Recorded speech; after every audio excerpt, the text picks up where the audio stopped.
That was a great Yeah, time. I saw the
If you need to reach out to them, my information's on the back.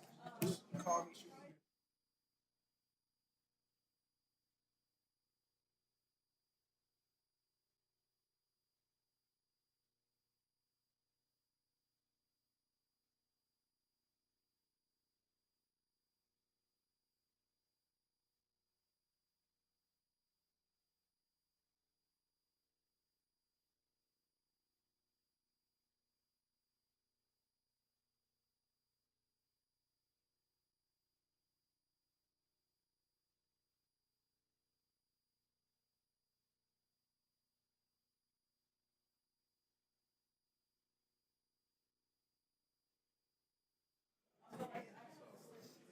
Sí, ya voy a empezar.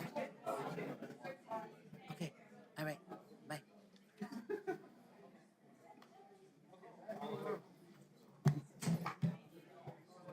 My glasses, my glasses. Good morning, Commissioner.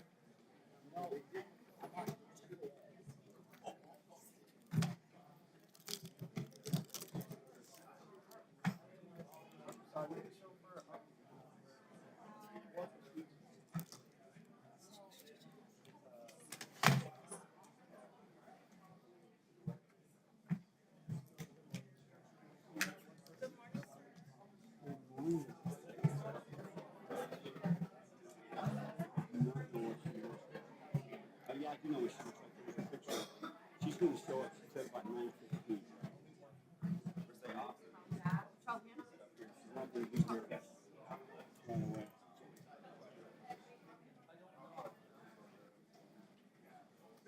Going away.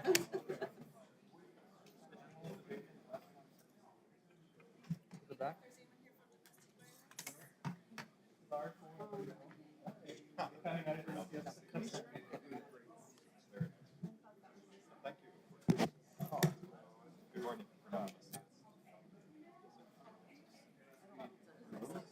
That's how Tanya, yeah. She told Anita who was coming. She's actually.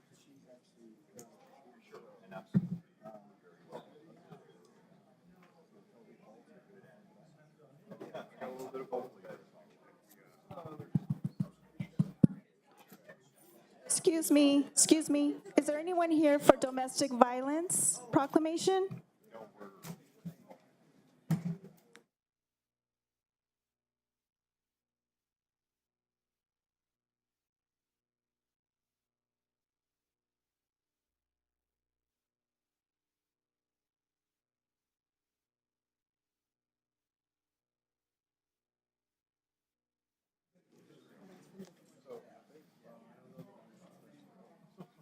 I am here for the domestic violence proclamation.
The meeting of the Board of County Commissioners is now called to order.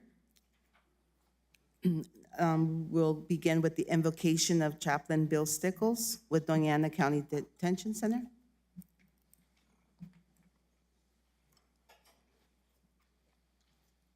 Thank you, Commissioners.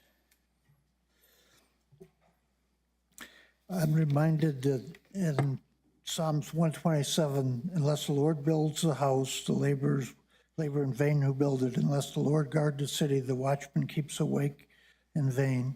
Dear Lord, we thank you for the watchmen here today, those that watch over and guide our county. We thank you for your blessings upon each and every one of them. We thank you for the wisdom that you give them and the blessings that you bring to them. We pray for their families and their families' lives and well-being as well as their own. We pray that you give them wisdom and good discernment in all things here done today. Jeremiah, I tell the inmates, pray for the welfare of the city, for in its welfare you will have welfare. I pray for the welfare of our city here today, that everything will go wonderfully well. And then I also pray for the choices that people make and the choices that we make here today, that there are no small choices, they're all big choices, and the choices we make today have lasting consequences. Lord, I pray that these choices made today will bring eternal blessings and consequences upon our city, and that there will be blessings for years to come because of the decisions made here today. Guide the commissioners now to make those very best choices they can today, and help them to realize how important the things that they're doing are. And we thank you for their work. We thank you for each and every one of them. We thank you for your blessings upon their life. In your precious Son's name, amen.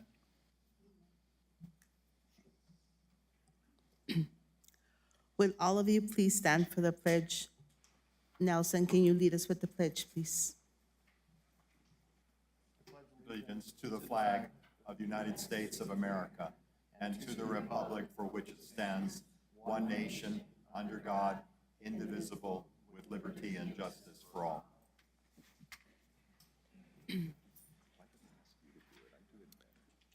I wish to state for the record that Commissioner Sanchez will be unable to attend and participate in today's meeting.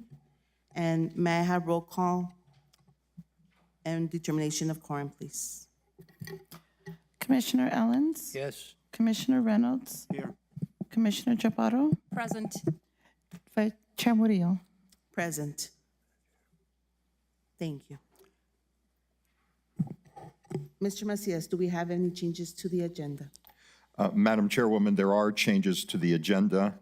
Item number, we're going to ask that the commission allow us to remove item number 4, proclaiming a National Hispanic Heritage Month, because those receiving the proclamation were unable to be here this morning. So if we could remove that item, and we'll schedule it for the following meeting. And then, if there's no objection to that. And then I'm going to ask that we allow General Michael Simmering to proceed at this time with item number 2 on the agenda, which is the presentation on community engagement, economic development, and then it'll be followed by the administration of an oath to one of our residents entering into the United States Army. Thank you. You have the floor, sir. Good morning, everyone. I'm Brigadier General Michael Simmering. I am the Deputy Commander for Operations at Fort Bliss, second to Major General Jim Eisenhower, who took command just over a few months ago of Fort Bliss and the 1st Armored Division. You know, by my count, it's really been a while since we've done something like this, whether it's members of the Fort Bliss community coming out to Las Cruces, members of Las Cruces coming down. Really, with the last couple years and what we've all faced together, the bottom line is things like this seem kind of abnormal at this point. And part of the reason we're here today is that it's probably time to get back to normal. So I was asked here by the commission today really to talk to you about what's going on inside the Fort Bliss community, what you see happening, and lay out a path where I think we can more closely work together moving forward to really, in our mind, benefit everyone. So although I could start by talking about the 166,000 jobs that Fort Bliss provides for the surrounding community, the dollars and the economic impact, I really don't think that's where we want to go here. I think what we owe you, what your Army owes the community, is an update in terms of what's going on and some of the challenges that we're currently facing. And really to thank the Las Cruces community, the Donana County, for everything that they've done to support the military over the last few years. You're really our primary customer. You, the American people, you're the reason we do what we do. So as you look around Fort Bliss over the last just couple years, in fact, the last couple months, and I can go down to the last couple days, really, our communities are both strained right now. We all see the effects of inflation. We all see, if every employer out there sees the effects of labor shortages right now, we all feel that like COVID hangover and every bad habit or every change that came with the COVID pandemic that we're all trying to get through. But meanwhile, what's been happening is your Army's been doing what we do best. We've been kind of rolling along. So if you look at it, what's going on at Fort Bliss right now, and I'll just lay out the last few days. It's kind of amazing. As the Russian President Vladimir Putin threatened nuclear war on the European continent, you had over 2,000 soldiers from the Combat Aviation Brigade conducting the final offload of their aircraft in Europe to deter Russian aggression.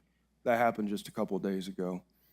As North Korea, just a couple days ago, fired ballistic missiles, you had over 3,000 soldiers from the 1st Armor Brigade sitting on the Korea Peninsula, ready to deter aggression towards South Korea. And that's part of over 7,000 soldiers from Fort Bliss that have rotated to the Korea Peninsula over the last year.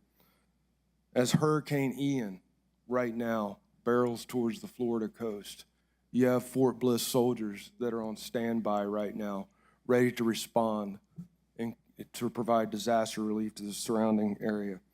And today we have over 3,000 members of the 2nd Brigade Combat Team at Fort Irwin, California, completing their National Training Center rotation. And when they arrive back at Fort Bliss, they will assume a 10-day prepare to deploy anywhere in the world order in case something springs up that we just don't expect. And that's only a few of the things that are going on, in addition to air defense soldiers that are in the Middle East, in Europe, in Korea right now. But regardless of the challenges, that we see, I think what we see most right now is we face another challenge. And this challenge, unlike those on the battlefield, can't be won with weapons. It's a challenge that we can't negotiate our way out of, and it's a challenge that won't go away unless we work together. And I'm speaking of the challenge that we have with recruiting right now in America's all-volunteer force, whether that's the Army, Navy, Air Force, Marines, it doesn't matter. If you've read the paper, if you've read the paper lately, you'll see that the Army is going to come up over 20,000 soldiers short of our recruiting goals for this year. That is well over a division's worth of soldiers. What that equates to is the all-volunteer force is getting smaller. Now, as we look at it, there's a lot of reasons for this. There's the nationwide labor shortages. There's the schooling that may or may not have prepared our children adequately during the COVID pandemic. There's declines in physical fitness. It really doesn't matter. The fact is what we know right now is there's shortage. And if you've looked at it, right now, what we see within the Army is that we're doing pretty well on retaining soldiers. In fact, just this morning, the Army was at about 104% of its yearly retention goal. For a soldier who's already come in the Army, we seek to retain at least a goal each year, and we've reached 104% of that goal. but the recruiting effort. That is where America is challenged today. If you look at the world today, if you look at the American population, 23% of adults aged 17 to 24 are qualified to serve in the armed forces. Beyond that, about 9% of those have a propensity to serve. We've seen a drop in the Armed Services Vocational Aptitude Battery Test as a result of the COVID pandemic, to where the recruitable population out there has gone down to about 300,000 in a population of 330 million Americans. That should raise some eyebrows if it does anything. So, as we look at this, the Army's taken a few steps. We know that we have to develop America's youth if we want to continue to have the kind of military that we have fielded over the last 50, 75, for the Army, 274 years. So, just this month, the Army announced the Future Soldier Preparatory course, something I'd ask the recruiters to highlight to your communities, is for individuals with a propensity to serve who want to come in the Army, but they just don't quite meet the physical standards. They just don't quite meet the testing standards that we see. The Army is willing to bring them in and coach them along at Fort Jackson. We have about 2,000 soldiers there right now, and coach them along for a period of up to 90 days to make them better so that they can reach those qualification goals. So even though I'm talking about in this manner, what I do want to do is take the opportunity to thank this community. So I don't know if this community realizes it or not, but it is the 5th largest recruiting pool. The Southwest and this area is the 5th largest recruiting pool that the United States Army has. The support that this community shows for the military on a daily basis is outstanding, and we thank you for that. We honestly can't thank you enough, and in my mind, the rest of America owes you a little bit of thanks as well. So I did want to highlight that piece, but that's why you'll see leaders from the Fort Bliss community getting out into the surrounding communities a little more. It's time for us to come out of our shell. It's time for us to tell you what's going on.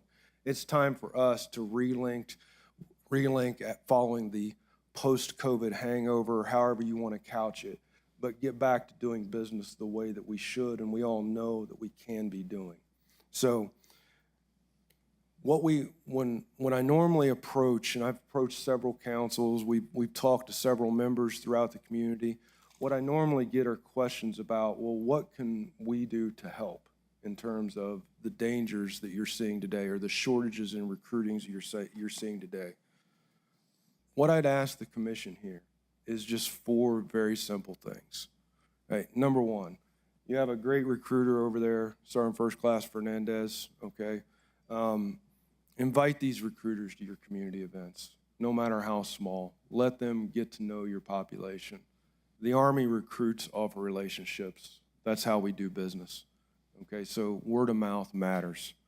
I grew up the son and a grandson of 2 mechanics, and I was talking with Mr. Reynolds in Southern Ohio, and the Army gave me opportunities that I could only dream of. The second in command of the Army right now, the vice chairman, the vice for the Army, General George right now, he enlisted as a private in the 1980s. He's now a 4-star general. If you think there's not opportunity in the armed forces, then I think you all know better, all right? Second of all, arrange for students to take the ASVAB. When I grew up, the ASVAB was something that we really had all students take in my high school, and it was an opportunity. We really don't see that much nowadays. Third, support your junior ROTC programs. And if the council or if anybody is looking for a way to expand those programs or looking a way to reinforce those programs, reach out to the leadership of Fort Bliss. We will be more than happy to point in the right direction. And then finally, but most importantly, I think that we, the Army, need to come to you more and let's get to know each other again. You guys have, the whole Donana County has done a great job supporting. From the support we saw for the Afghan population when we evacuated over 11,500 Afghans and had them at Doniana Base Camp just last year, to the daily support you show for the community. It's amazing. We thank you for it. Really, you know, as we look at it, none of our meaningful accomplishments could have ever been, that we've seen in the past, could have ever been done alone. And what we thank you for is your unwavering support for the military community and what you've done for White Sands, what you've done for Fort Bliss. And if there's anything that we can do for you, please let us know. Now, this is also the reason I'm here, because we have Miss Maria Reyes here, who is going to be a 31 Echo, a corrections specialist within the Army, okay? I'm excited to bring her on board, and basically we'll get the opportunity for Mr. Ellens to enlist her in the United States Army. She is a native from your community, and she is someone who has stood up to serve in America's Army. And this is the type of example that we should be holding up to all of our young adults right now, so that we can continue to field the type of Army that's made this nation so great. I want to thank you for your time today, and let me just give me the brief opportunity to speak. And what I'd like to do now is bring Mrs. Reyes and Sergeant First Class Fernandez up. I think we have a enlistment that we want to do at this point. Sir?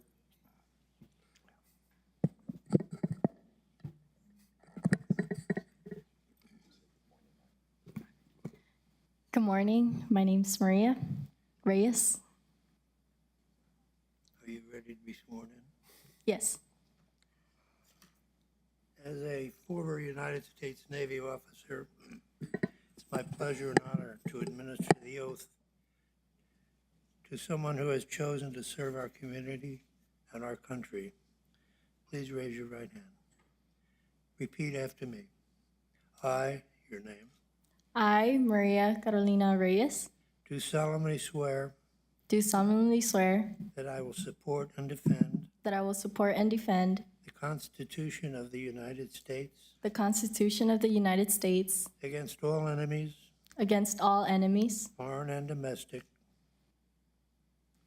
foreign and domestic, that I will bear true faith and allegiance to the same, that I will bear true faith and allegiance, bear true faith and alliance to the same, and that I will obey the orders of the President of the United States that I will obey the orders of the President of the United States and the orders of the officers appointed over me, and the orders of the officers appointed over me according to regulations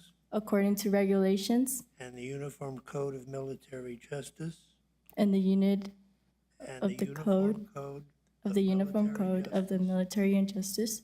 So help me God. So help me God. Congratulations. Thank you.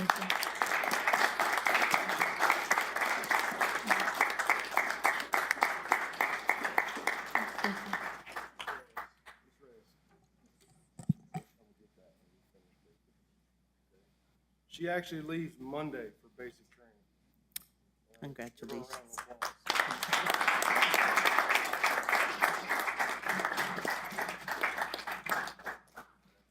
Thank you so much. Thank you very much.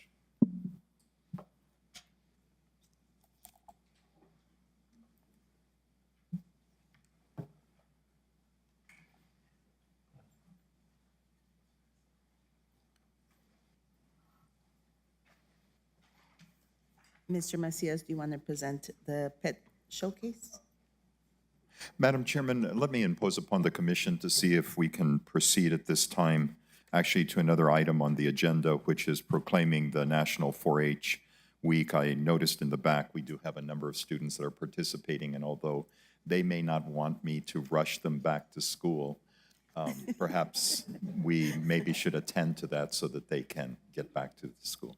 Thank you. And so that would be item number 6, proclaiming October 2nd through the 8th of this year as National 4-H Week in Donana County. This was being originally sponsored by Commissioner Sanchez, but Madam Chair, I believe that you're doing the honors on this matter. Yes, I will be presenting on behalf of Commissioner Sanchez. So those that might be associated with the proclamation, if they could perhaps come up here to the podium.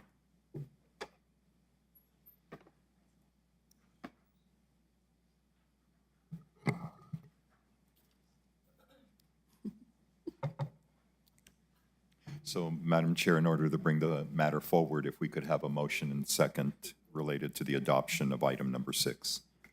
I'd like to make a motion that we approve proclamation for National 4-H Week in Doniana County. Second. First motion by Commissioner Reynolds, second motion by Commissioner Chaparro. Let's have discussion.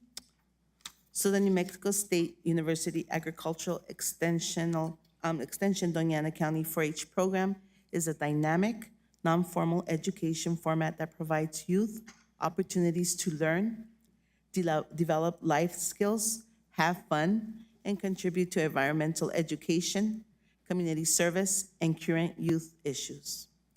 4-H club members participate in contests, expositions, and fairs related to their selected projects and develop leadership abilities, practice public speaking, learn organizational skills, and develop self-esteem and decision-making strategies. This unique program is implemented by the Agricultural Extension statewide and teaches life skills learned through practice while mentored to become productive, well-informed, self-reliant, and responsible adults.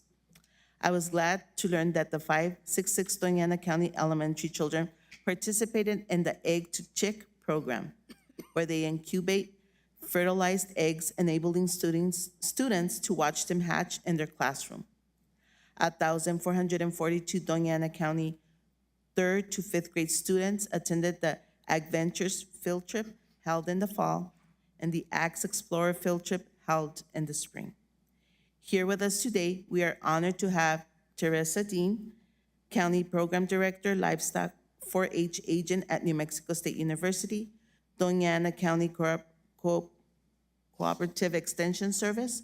She is a proactive advocate for the program and the community-wide. And you have the floor, ma'am, if you'd like to speak. Thank you. I'm going to let the kids speak today. Okay. Hi, I'm Emily Patterson, and I'm a member of the Donana County 4-H leadership team, and some of our members is Oliver Settles and Tanner Dean. I am Carter Chamberlain, and some of our members are Nadia Naparco and Joa Owens.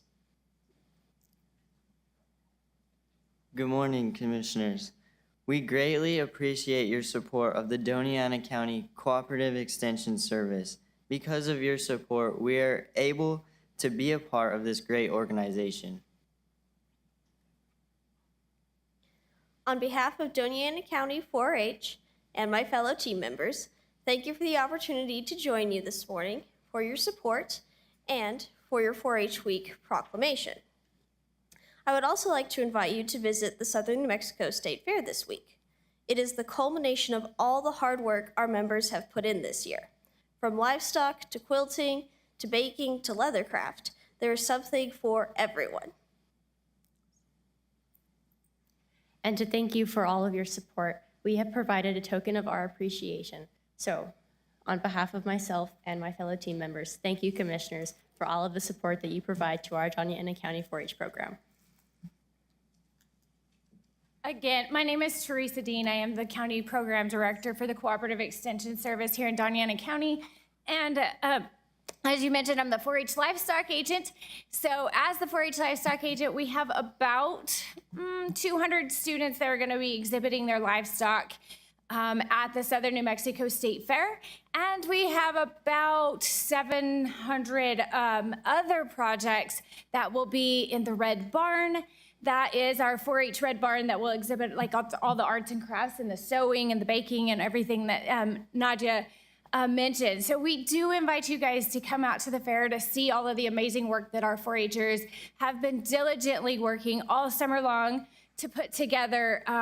They do some amazing work, and so we invite you guys to come out and see all the amazing work that they have been doing this year. So thank you again. We greatly appreciate your support for everything that we do in the Cooperative Extension Service.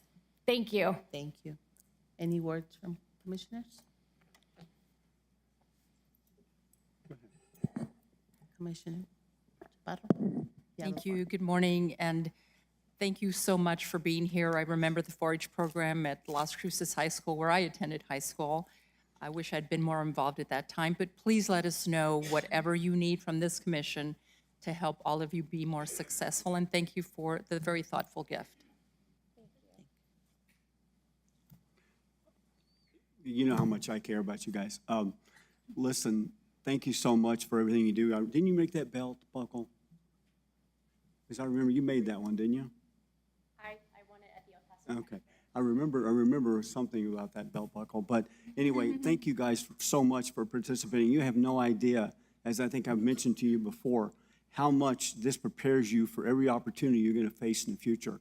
Because it's not just about raising pigs and cows and chickens and protecting eggs. It's about having a vision, having a dream, having an idea, and actually learning how to put those to paper and put a plan together to follow those. And that's what I see as the real benefit of 4-H. And I think this organization and our extension program epitomize that, and you all are great examples of exactly what we are looking for in this community from young people like you. So thank you for everything except the chocolate. It's not going to wear well on my waist. But thank you. Thank you so much. Thank you. May I have a roll call, please? Madam Chair, could we read the proclamation? Oh, I'm sorry. Yes, read the problem. I'm sorry. I apologize. Whereas the 4-H is the largest youth organization in the world with 6 million members and 603,000 volunteer leaders, in Donana County, we have 403 members, 161 volunteer leaders, and 400 youth involved. And whereas the 4-H program provides opportunities for young people to develop leadership and management skills, positive self-esteem, effective communication skills, a solid sense of personal responsibility, and the ability to make sound decisions, and the life skills learned in 4-H enable youth to become productive, well-informed, self-reliant, responsible adults. And whereas the 4 H's on the clover represent ways in which youth can grow and develop, the first H stands for head, critical thinking and problem solving. The second H stands for heart, self-discipline, integrity, and communication. The third H stands for hands and serving others. And the fourth H is for health and choosing healthy lifestyles. Whereas at the statewide 4-H conference in August, Donana County had 205 exhibitors showcasing 1,213 exhibits, 450 of which were livestock projects. Tristan Solopek received first high individual in agronomy, and Jana Mendes in consumer decision-making. Andy Grooms won prepared public speaking and family and consumer science presentation contest. Jana Mendes and Nadia Neparko won the agricultural presentation contest, and Charter Chamberlain won the general presentation contest. Grady Hodnook won the talent contest vocal category. Maybe if they're present, they can sing a song to us. Whereas 4-H projects are offered in creative arts, health and nutrition, natural science, plants and animals, communication, and other areas reaching youth in urban, suburban, and rural communities throughout Donana County. At the National 4-H, they will promote the 4-H program and a parking lot dance slated for October 8th at the local Tractor Supply. Now therefore, the Doniana County Board of County Commissioners does hereby proclaim the week of October 2nd through the 8th of this year as National 4-H Week. Madam Chairwoman, a proclamation for the consideration of the commission. Thank you, Mr. Macias. May I have a roll call on this matter, please? Commissioner Owens? Yes. Commissioner Reynolds? Yes. Commissioner Chaparro? Yes. Chair Murillo? Yes. Thank you, and congratulations.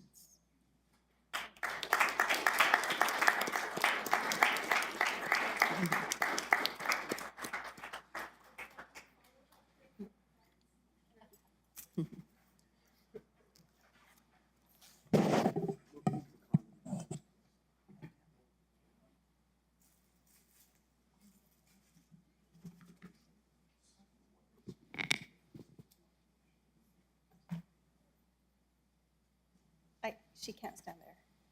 She needs to be to the side.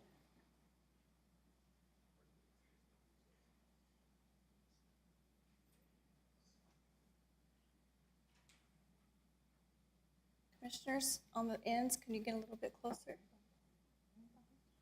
All right, everybody get in just a little bit closer so we can get everyone in the frame. Perfect. I can't see Commissioner Owens. Can I have the two of you switch?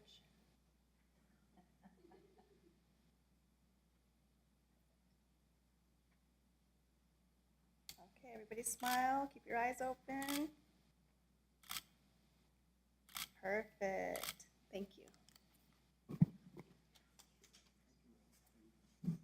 Thank you.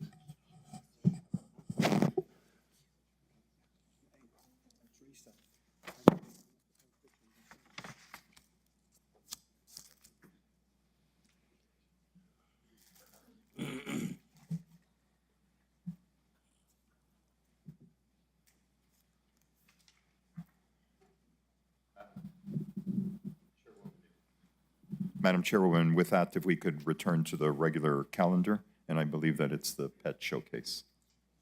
If I may, Madam Chairwoman, I would like to take number 3 out of order, if I may. There are 2 people in attendance that have to get back to the courthouse.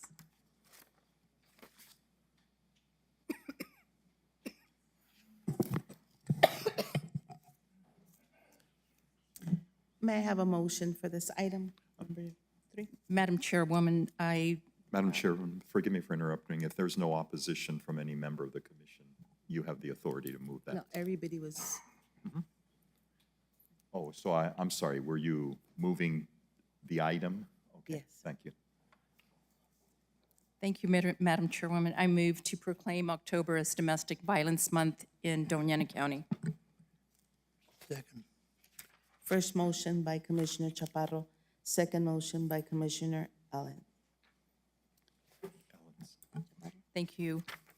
Ladies and gentlemen, it's my honor to bring this proclamation forward.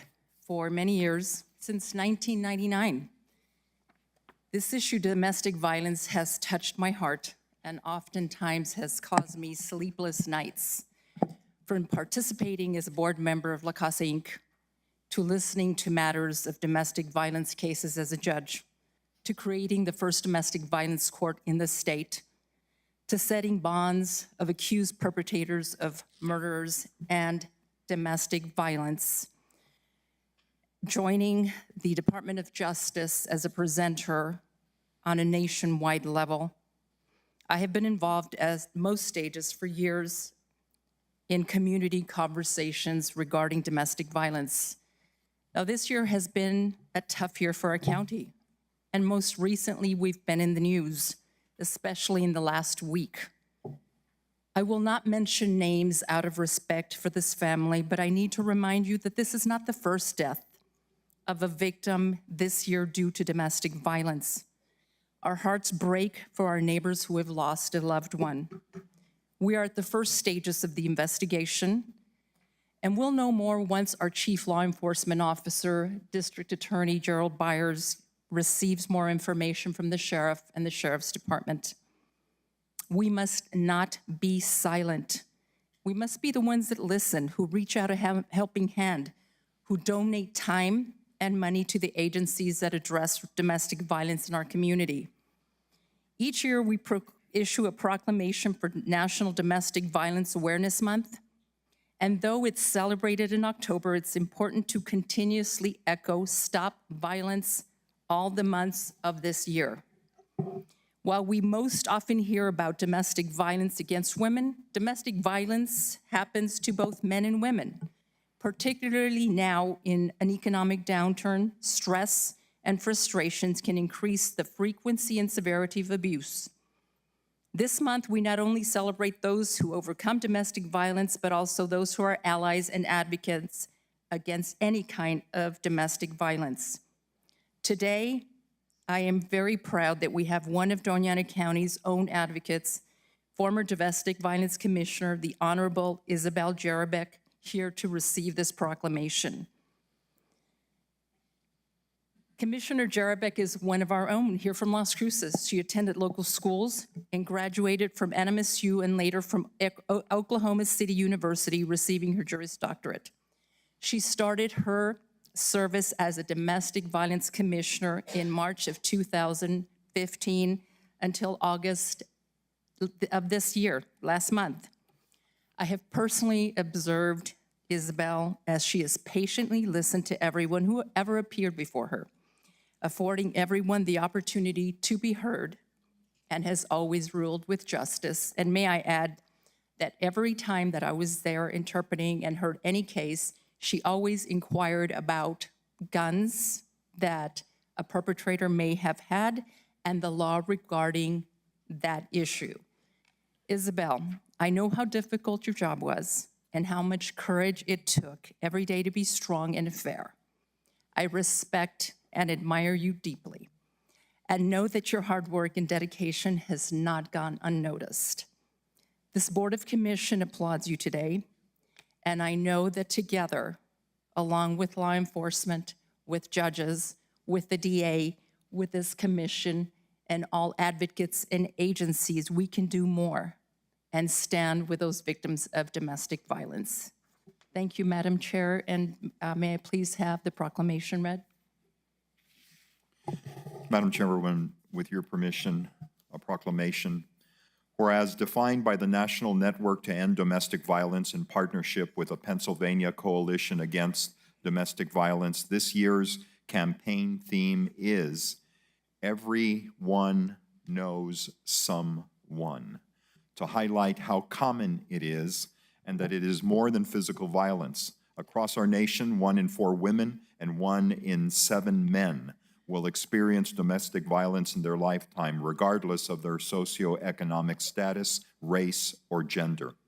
Whereas the joint initiative's goal is to start a coordinated national conversation about domestic violence and how we can all contribute to changing the narrative on this overshadowed but fundamental topic, then build on that conversation to raise awareness, increase donations and volunteer efforts, and deepen community engagement by connecting the effort nationwide.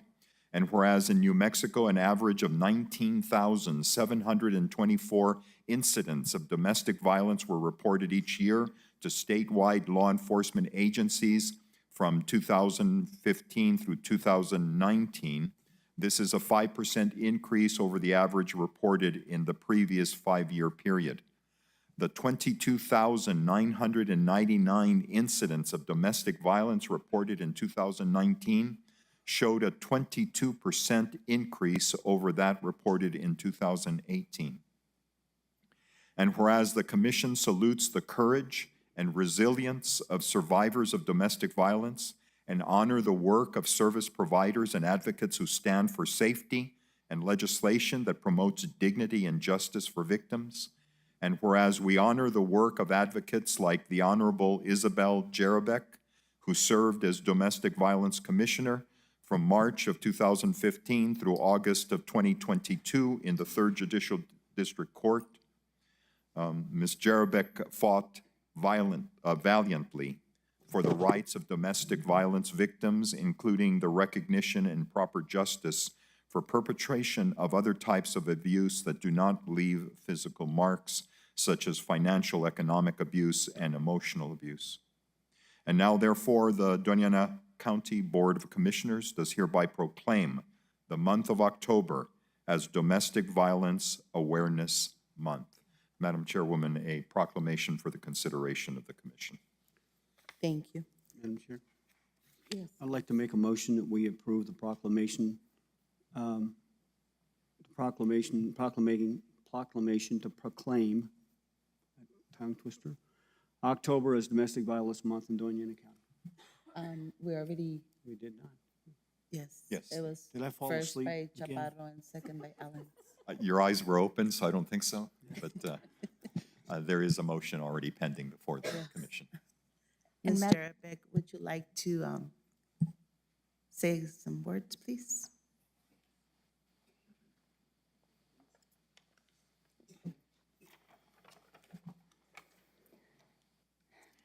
I want to thank you very much for having me here today to receive this proclamation. For the past 17 years, I've been an attorney here in Donana County, New Mexico. I've been able to work as an attorney representing victims of domestic violence as well. I had a contract with La Casa representing victims with their domestic violence petitions for orders of protection. I helped them when there were violations of those petitions for orders of protection. That's how I got my start. I've also represented criminal defendants on the flip side of this, accused of committing domestic violence.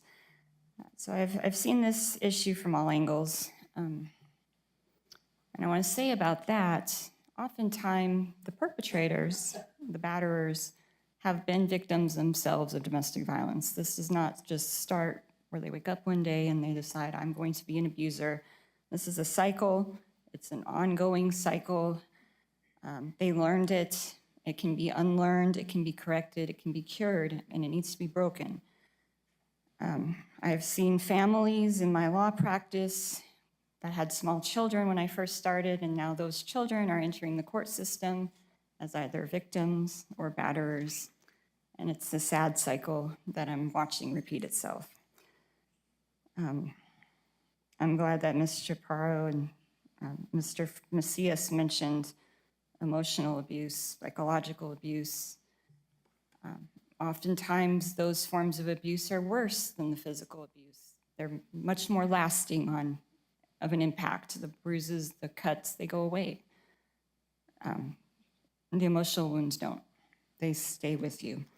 They stay with the victims, and they're harder to overcome. But people do survive, and they do move forward. And there are many wonderful advocates and first responders and attorneys in this community that work in this field. And I'm very honored that I was chosen to receive this proclamation. I thank you so much for letting me be here today. Thank you.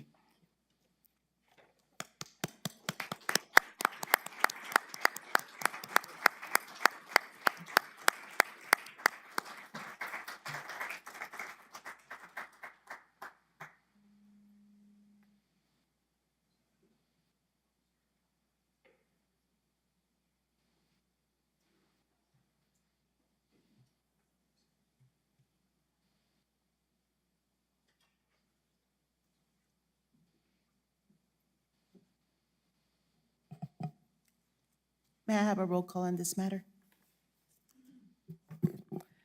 Commissioner Ellens? Yes. Commissioner Reynolds? Yes. Commissioner Chaparro? Yes. Chair Murillo? Yes. Motion has passed 4-0 on this proclamation.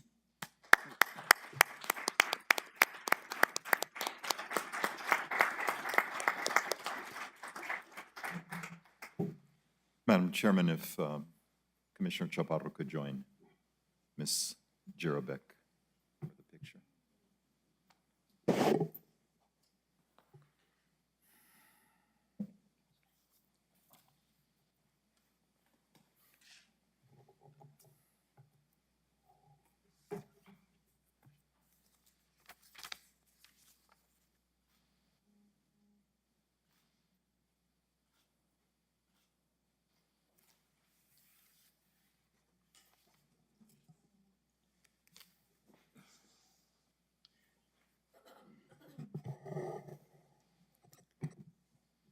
Mr. Macias, now we go back to Pet Showcase. But are you sure, Madam Chairwoman? Yes, Mr. Macias. Yes, sir. Anybody else want to jump ahead? You may proceed. Thank you. Okay, thank you. For those of you in the audience and anyone that may be viewing the proceeding, the County Commission takes advantage at every one of its meetings to advocate for the adoption of animals from the Animal Services Center. So we have our cat of the week, whose name is Tag, 3 years old, which is a relatively young gentleman. I'm very handsome and a sweet boy who hopes that my next home is my forever home. When I get comfortable with you, I love getting pets, especially neck scratches. Get so happy, I start drooling. I came from a multiple cat household, so with proper introductions to new cats, I'm sure to fit right in, and this is Tag. Our dog of the week is Honey, 3 years old, large, female. I'm a big, playful sweetheart. I'm good at walking on the leash, and I don't seem to have any special interest in treats, but you can give me pets and attention all day, and I would never get tired of it. Do you have the home full of love and energy for me to thrive in? Come by this week and take me home. So both Honey and Tag, and certainly many other animals, are available for adoption, and there are some events that are occurring at the Tractor Supply this Saturday morning, and also there is going to be a booth at the Southern New Mexico Fair where you can have a chance to see some animals and perhaps discuss the adoption of one, and that's beginning Friday, this coming Friday, running Saturday and Sunday, and that's at the New Mexico State Fair. Again, on behalf of the County Commission, we encourage those that may be interested in seeking a wonderful companion to consider adopting either a dog or an animal from the Animal Services Center. Thank you, Madam Chairwoman. Thank you, Mr. Macias. Now we have the next item is employee recognition. Forgive me, Madam Chair, I should have notified you earlier. Officer Christopher Lopez, I was just informed, would not be available for today's meeting. So I believe we can go on directly to public input. Oh, public input. Okay. If anyone here would like to state public input on the items of the agenda, please hold your comments until the items comes up for discussion. Do we have anyone that would like to speak? And it's a 3-minute limit, please. You may. Please state your name. Good morning, Commissioners. My name is Eileen Van Wee. I am co-president of the Nonpartisan League of Women Voters of Southern New Mexico. And the League advocates for free, fair, safe, and accessible elections, which we have here in Doniana County. So thank you to the people working with the County Bureau of Elections and to you, Commissioners, for your transparent work to assure meeting the required New Mexico indicators of performance in registering, voting, and counting ballots. The Election Performance Index of the Massachusetts Institute of Technology recognizes the voting strengths for New Mexico also. I'd like to mention some of the strengths of our elections related to registering, voting, and counting of ballots. As far as registering, we have online registration, which saves money, increases accuracy in voter lists, and streamlines the process. The registration status can be checked and ballots can be tracked at nmvote.org. The same-day voter registration happens at voting locations. With voting, we use paper ballots that allow auditing and verification of automated vote counting systems and makes necessary recounts easier. Absentee ballots do not require the voter to have an excuse, can be tracked, and can be returned by mail or in person. There are secure drop boxes at voting locations. As far as counting ballots, all machine tabulators are tested for function and accuracy before voting begins to assure they count paper ballots accurately. They are not connected to the internet, and they provide accurate counts. Hand counting is subject to human error. And a post-election audit is required by a qualified independent auditor with a transparent and specific process spelled out specifically in state statutes. It provides checks and balances for the ballots that are sent to the New Mexico Board of Canvass to be made official. The auditor's reports are found on the Secretary of State's website and reveal the accuracy of our election administration. There are more strengths to our election procedures, but these provide evidence of the integrity of our elections. Again, thank you to the people working with the Bureau of Elections and you as commissioners. Thank you, ma'am. Can you sign in? Oh, thank you. Sir?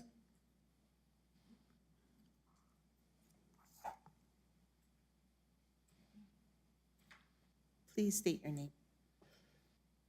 Good morning. My name is Lorenzo Alva. I'm the Executive Director at Casa de Peregrinos. And usually during Hunger Action Month, which is September, we have you do a proclamation for us. We're not going to do that this year. We wanted to do something for you.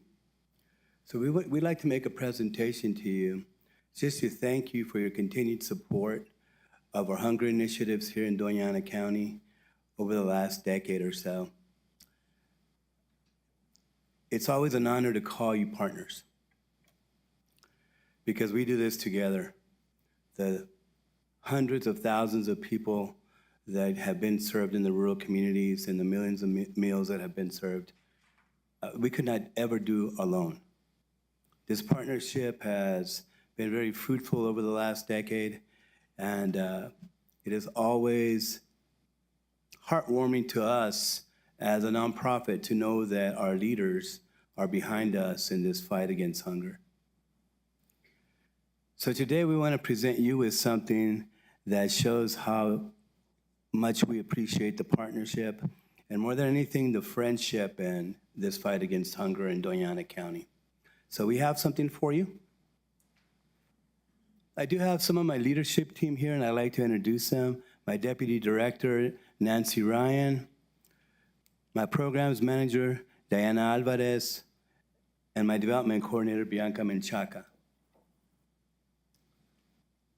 So I will read this to you.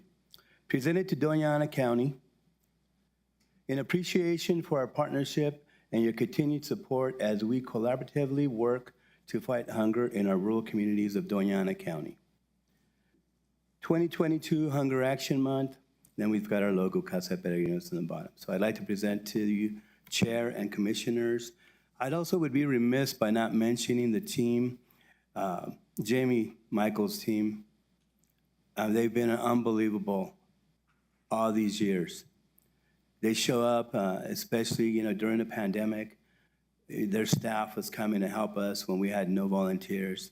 And I know a lot of that had to do with administrative decisions. So County Manager Macias, thank you so much for allowing those things to happen for us. And also the support and mentorship that the County Manager gives me personally, I would like to recognize that as well, because he veers me the right way most of the time. I had to say that. Needless to say, thank you so much. So I'd like to present this to you. Thank you. And Madam Chair, could I ask that we read the,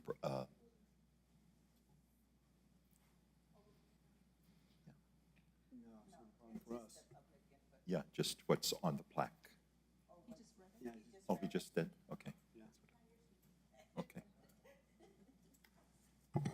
Madam Chairwoman,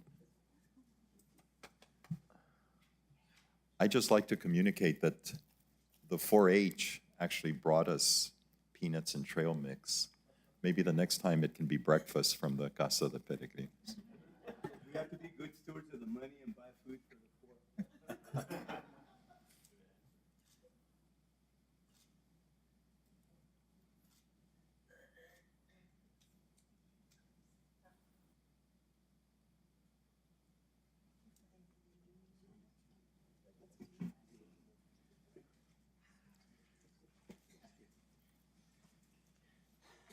If, since it's still kind of input here, I'd like to mention that I applaud our staff.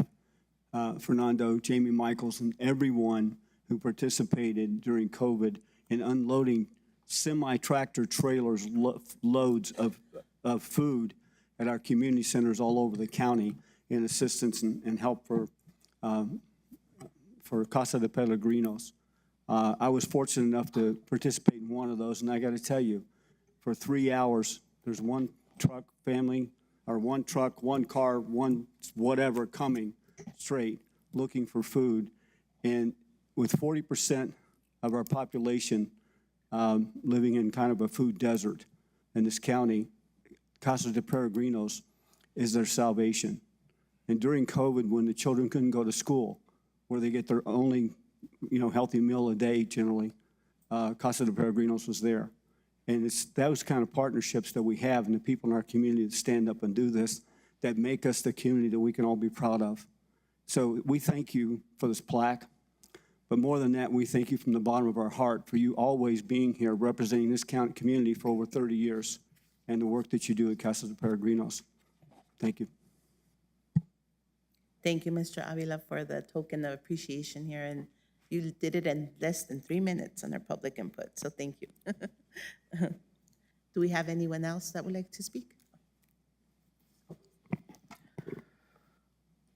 Good morning, Madam Chair. Good morning, Commissioners. My name is Eric Montgomery. I'm the Regional Director for Governmental Affairs for El Paso Electric. Today, I come bringing a gift as well, but it is not chocolate and it is not a proclamation. It is more of a fulfillment of a promise that I made back in April, that when we put out our sustainability report that I would get you a copy. So today I have a copy of it. I realize that there might be some subtle irony into having a printed report that talks about sustainability. So I want you to rest assured that we did print this on fully recycled paper. We applaud Doniana County, realize that there are some items on the consent agenda today relating to items of sustainability and Doniana County's continued commitment to sustainable practices, looking at electric vehicles, the chargers, and those investments that you're making. Alongside those investments, our company has committed to our corporate goals by 2035 of having 80% of our power generation be carbon-free, and by 2045, hitting that 100% mark. I'm proud to stand before you today and say that in 2021, nearly 50% of our power generation came from renewable sources, 48.5%. So we are well on our way. Certainly, we had some hiccups in this last year.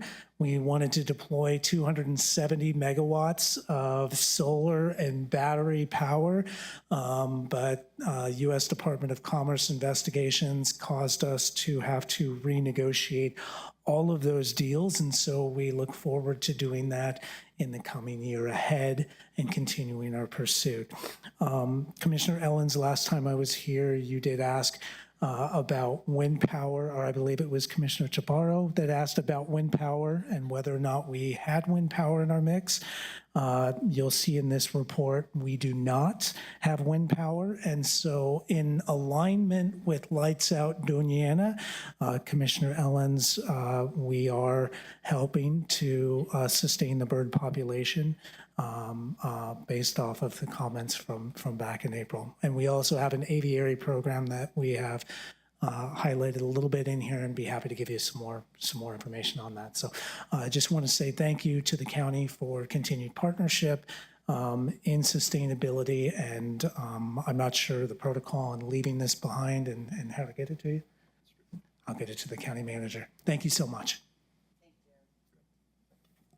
Thank you, Mr. Montgomery. Thank you. Anyone else?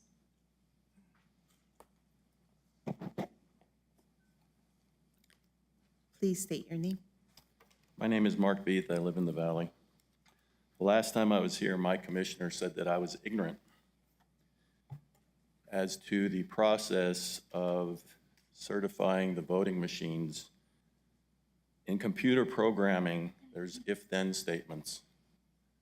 If this happens, then you go over here. If this doesn't happen, then you go over there. So it is possible to program the machines to where when they're checked out, and I understand they're checked out and you can't put more than 300 in, or there's limits on what you can check and what you can't check when they're doing their certifications. The if-then statements, there's two possibilities that I would use if I was programming them. I would use either a date, or I would use a count, or I would use both. So the way I would use the date would be, if today isn't the first day of voting, go to this perfect program over here. If the day is the first day of voting, go to this fraudulent program over here. Let it go through 300. That's another if-then statement. It'll do perfect, and then it goes into the fraudulent. So the first 300 looks like the machine's working perfectly, but it is not. It's been programmed opposite that. It's a machine, it's gonna put out what's put into it.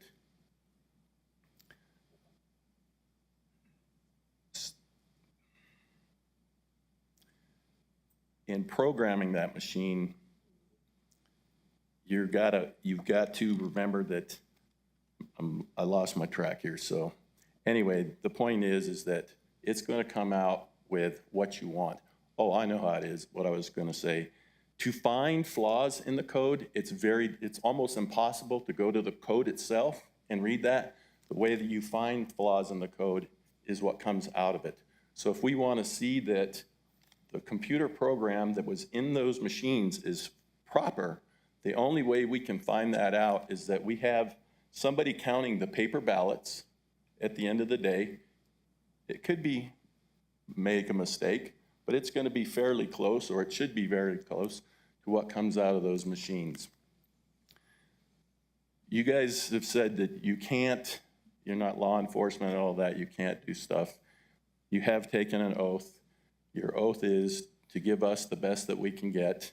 I'm asking that on voting day, that we count the ballots, and I'm sure we can get Democrats and Republicans to come in and help count those ballots and compare them to what comes out of the machines. Thank you. Thank you, sir.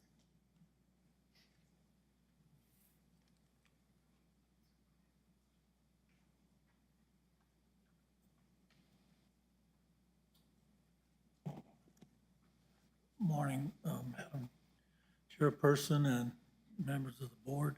Can you please My state name your is Bill Lavore. I was here a little bit ago protesting the marijuana farm that's across the road from my home. And I spoke mostly of some health concerns. Today I wanted to bring up some things really more easily shown as evidence. And it has to do with the resale value of my home and the homes of all my friends in our subdivision. In checking with several realtors, the average reduction in value because of that marijuana farm being there is 30% reduction. And there's a good chance I wouldn't even be able to sell my home because as part of that sales contract, I would have to make sure the potential buyer knows there's a marijuana farm that close. I don't know what all things that you guys can do. My hope is that these farms could be allowed to be no closer than a 2-mile radius, perhaps, of any private homes. But, you know, that's not up to me. But I wanted to bring that to your attention. Thank you. Thank you, sir.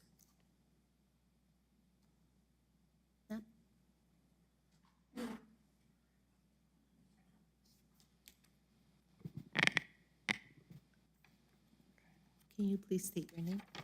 Yes. Good morning, Commissioners. I'm Dr. Ann Garcia.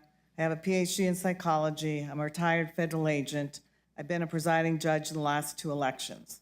I'm here today to discuss agenda items and how to have an item placed on your agenda. At the last meeting, you included on the agenda a presentation by students from Las Cruces Academy on their findings from a study on high temperatures. They did an exceptional job. I believe these young students will become some of New Mexico's leading experts in the future. I admire that you gave them the opportunity to present their findings. After their presentation, during the public input section, I shared evidence of the Dominion machine vulnerabilities attested to by security and vulnerability expert Jeffrey Lindbergh, who is also one of the most knowledgeable election equipment experts in the country and is one of our own New Mexico experts. After my comments and a short dialogue with Commissioner Ellens, I suggested having Mr. Lindbergh testify before the board, at which time Commissioner Ellens stated, and this is quotes, "It would be better than the hearsay that you are giving us." After the meeting, I sent an email to Chairman Sanchez requesting Mr. Lindbergh be placed on your agenda. I received this response: "Thank you for reaching out. I will be declining the offer to have a presentation by Mr. Lindbergh on our agenda at this time. He is more than welcome to come to speak for 3 minutes during public input if he would like." At which I responded, and this is quote, "I understand this may not be the right time to place Mr. Lindbergh's presentation on the agenda, so I would like to suggest a time after the election, possibly late November or December 2022. As you know, Mr. Lindbergh would not be able to present his findings as an expert on the vulnerabilities of the Dominion machines in 3 minutes. As of this date, I have not received a response. It appears that this board is only willing to listen to one of our leading New Mexico experts for only 3 minutes. This is my question. Why are you so reluctant to hear from a real expert, especially when it comes to our Donana County elections, and especially since you certify our elections? I know your constituents would appreciate an answer. Thank you." Thank you, Dr. Garcia. Anyone else?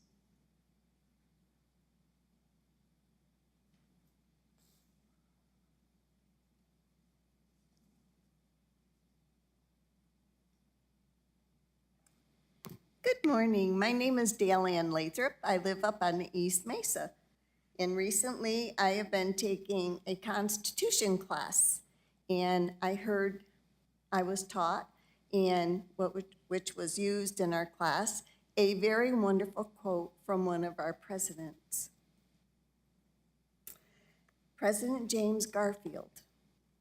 "Now, more than ever before, the people are responsible for the character of their Congress. If that body be ignorant, reckless, and corrupt, it is because the people tolerate ignorance, recklessness, and corruption. If it be intelligent, brave, and pure, it is because the people demand these high qualities to represent them in the national legislature. If the next centennial does not find us a great nation, it will be because those who represent the enterprise, the culture, and the morality of the nation do not aid in controlling the political forces." And I would just like to also say that if anyone then knows the good they ought to do and doesn't do it, it is wrong for them. In the correct word, wrong, is called sin, and that's from James 4:17. Thank you. Thank you. Anyone else?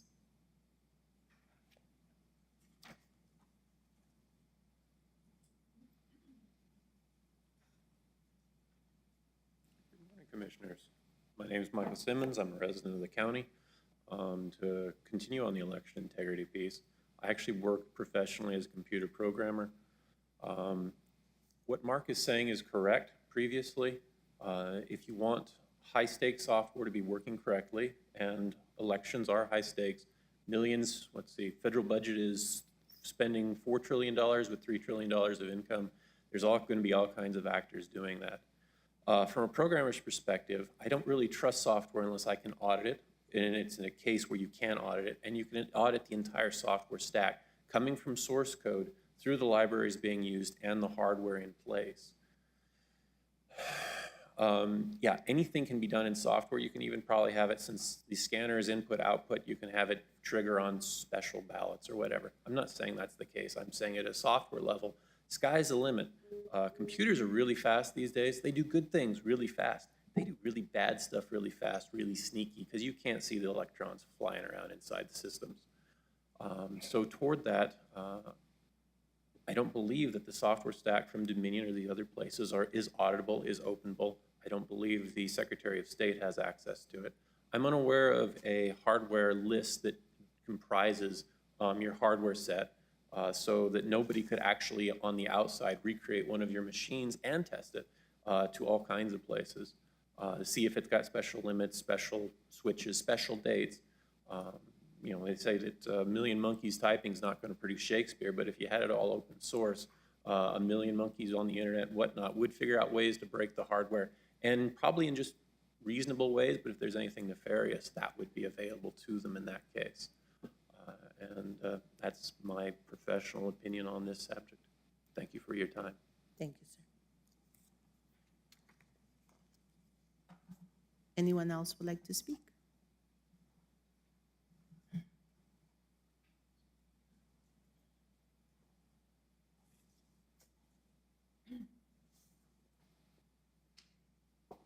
Good morning. My name's Lisa Barnhill, and I retired from the Drug Enforcement Administration after 33 years of federal law enforcement experience. I watched the September 13th commissioners meeting online because I wasn't able to attend in person. And I saw Dr. Ann Garcia during the public comment section, and due to limited time, she highlighted some of New Mexico expert Jeffrey Lindbergh's assessment of Otero County's voting vulnerabilities. She offered to have Mr. Lindbergh come speak in front of Doniana commissioners since you were interested in firsthand information. Commissioner Ellens flippantly said their schedule's publicized and he can come whenever he wants.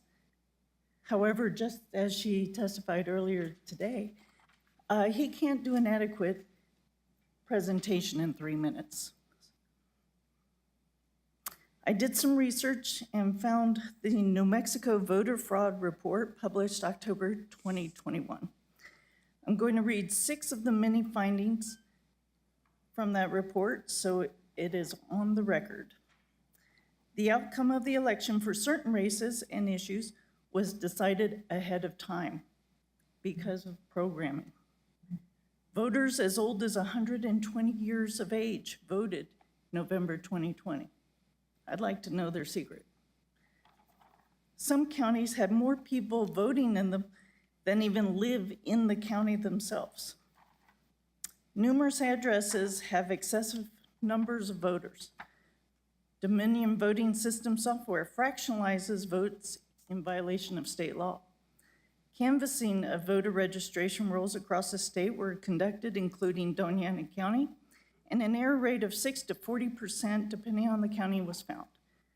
I personally know some of the canvassers that participate in the canvassing, and many of the addresses in Doniana County were vacant lots. In my opinion, that with testimony and reports cited above, there appears to be systemic fraud in New Mexico's voting systems, and I don't appreciate my vote being diluted. All of you raised your hand to do this job, and I expect you to do something. It's been almost a year since the voter fraud report came out, and you're still kicking the can down the road. So what are you waiting for? And that's not a rhetorical question. Initiate a full forensic audit of Doniana County's voting processes. Is the reason why you're not interested in doing this because you want to be blissfully ignorant and don't want to know the results? Perhaps you're the benefactor of that position. Bring in Mr. Lindbergh and let him share with you, the residents of Doniana County, his findings. But bottom line, Doniana County needs a full forensic audit, and if the results are similar to what was found in Otero County, We need to get rid of Dominion machines and go to paper ballots. Thank you. Thank you.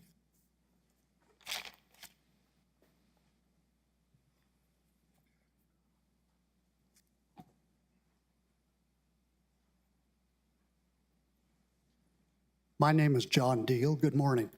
I'm here because of the aforementioned cannabis farm at Silver Creek and North Valley Road. And I myself and some of the other neighbors there would like to know how to get on the agenda to find out how this zone change and approval process worked for that cannabis farm. We have concerns about the whole process. There are 5 subdivisions within less than a half a mile of the farm, and we want to know the process that was used to approve that. Thank you. Thank you. Can you sign in, please? Anyone else?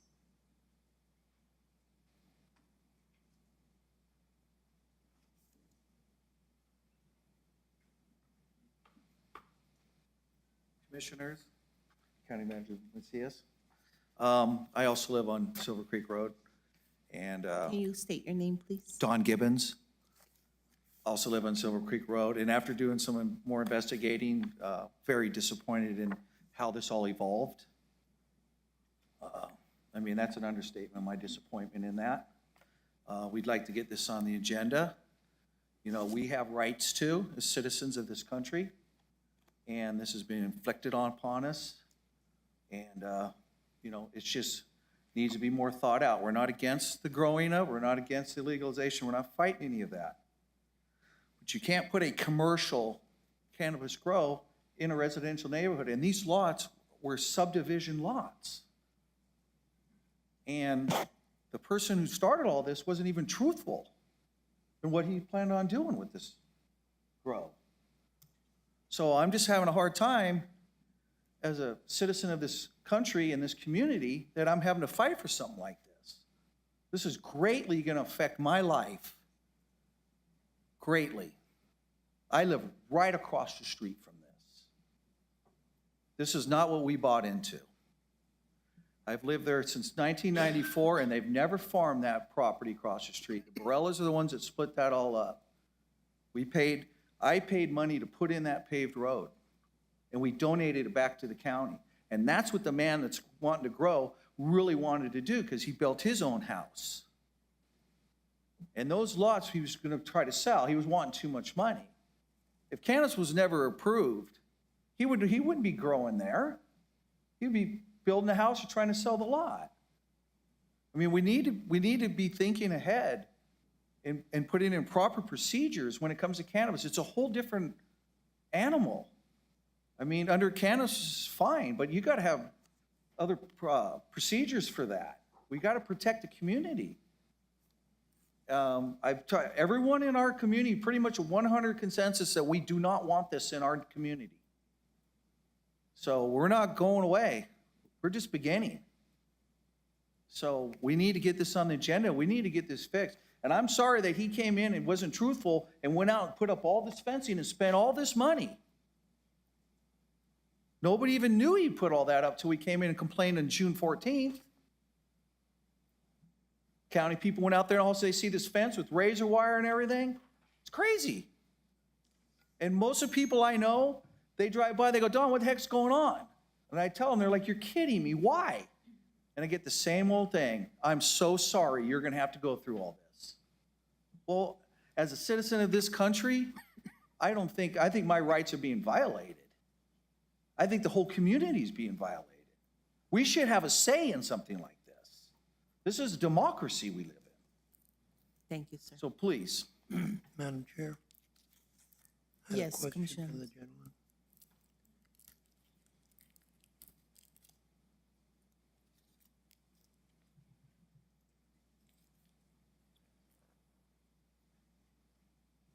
Mr. Gibbons. Sir. Mr. Gibbons? Sir, I have a question for you. Yes. Has the community determined whether or not it's going to take an appeal from that decision to the district court? Does the community intend to take an appeal to the district court from that decision, if you know? Do what we need to do, yes. I have a petition, everyone signed it, we are all against this. No, but I mean, are you thank you. going to file an appeal with the district court? Well, from my understanding is you guys are supposed to be. Mr. Gibbons, talk into the microphone, would you, because that's the way we record. the Okay. meeting. Thank you. From my understanding is you guys are supposed to be relooking at this ordinance. Even in your ordinance, it even says the purpose of the amendment that you did to this ordinance when it pertains to cannabis was to protect the citizens of the community's health, self, and general welfare against cannabis establishments. That philosophy alone should have prevented this from going into that community. Let me ask you one more time. Does the community intend to appeal our decision to the district court? Yeah, I believe that everybody is in consensus that if we have to go that far, we will do that. Okay, yes. that's what I wanted to know. Thank Thank you. you. Thank you for your time. Thank you.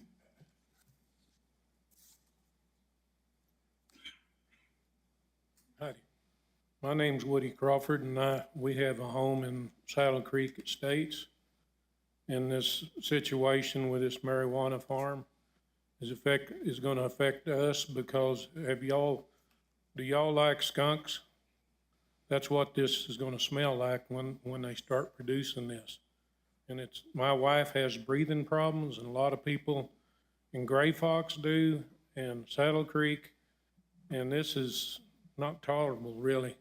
I mean, I don't think you folks would like to have it looked like a prison compound when they built it. We didn't know what it was to start with. I first thought it was a detention center, but it's not. And this is going to be a marijuana farm, and all of us aren't very happy, and we'd appreciate if y'all would consider our feelings in this situation. And may God bless everybody in here. Thank you, sir. Can you please sign in, Mr. Crawford? Please sign in for me. Thank you.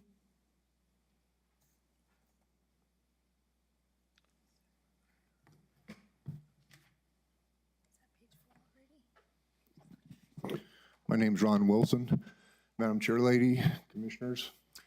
I too live across the street or down the street from this marijuana farm. It won't take me 3 minutes to say what I need to say. I think what we need to be looking at is if this marijuana farm was in your neighborhood, would you want it there? At some point, it was determined that a crop is a crop. If that's the case, then why does a fence need to be put around it? Why does razor wire need to be put around it? Why does barbed wire need to be put around it? The decisions that were made prior to this gentleman who falsified his intent and fooled you all, the decisions that were made that enabled him to do this were flawed to begin with, and they need to be really relooked at.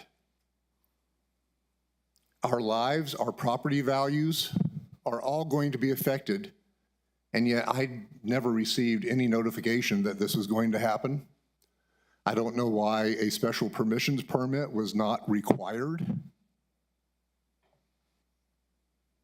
I think we need to look at how this happens to where one person can affect the lives of so many in a negative way, in a financial way. Thank you for your time. Can you please sign in, sir? Thank you. Anyone else?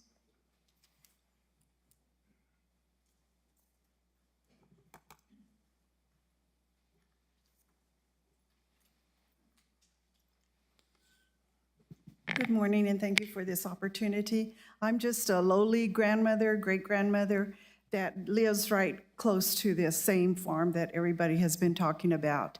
It was a surprise to me. I've been in this, well, I'm a native here in this valley. My dad was a farmer in the valley.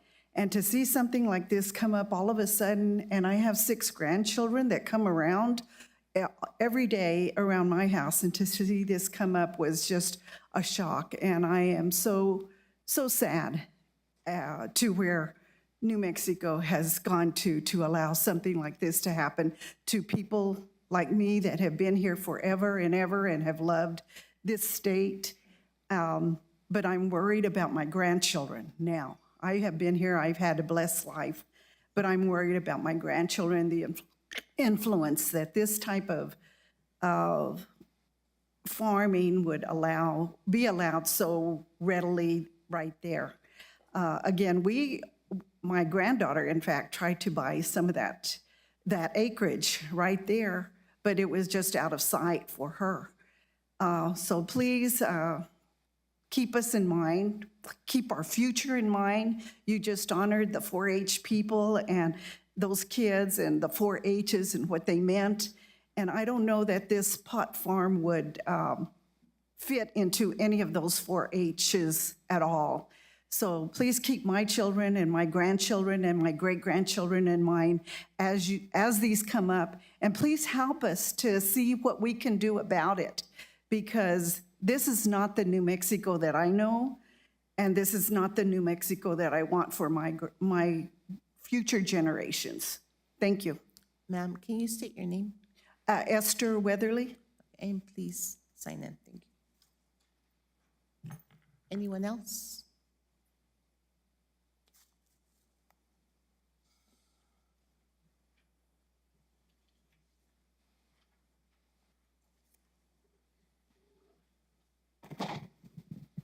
Good morning. My name is Lisa Butler, and my neighbors and I visited this commissioner meeting several weeks ago, about a month ago, and I wanted to give you kind of an update on what has happened since our last visit.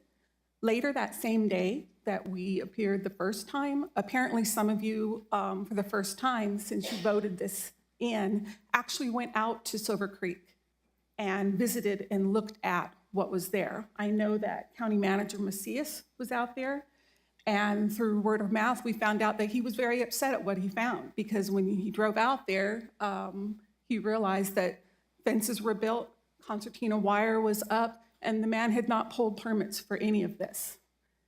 In the meantime, we've also met with Christina Ainsworth, the Director of the Community Development, and we have learned from her that her initial recommendations to this commission went unheard.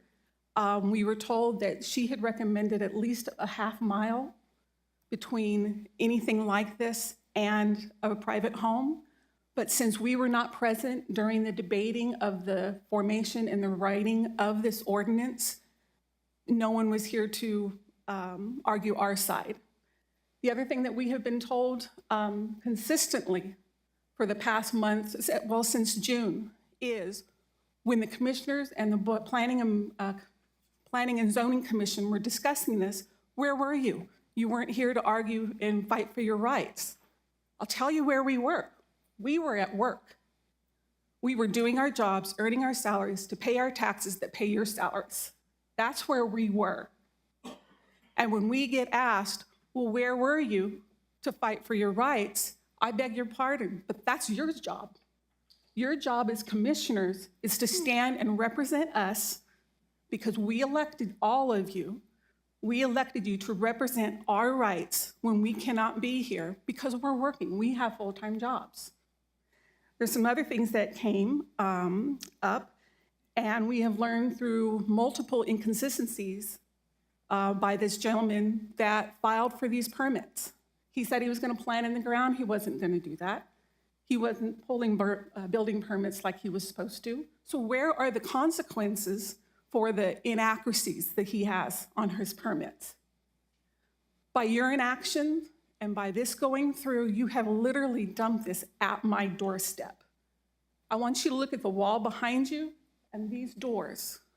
That cannabis farm is less than that from my home. It's more from where I'm standing to where the lady in the blue shirt is. From there to my front door, to the windows of my home, you are dropping this on our doorstep.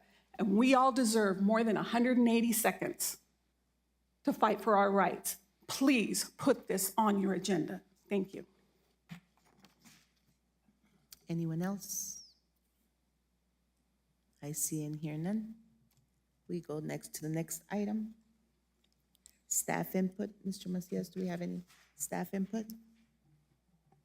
Madam Chairwoman, not at this time. Okay, thank you. County elected official input?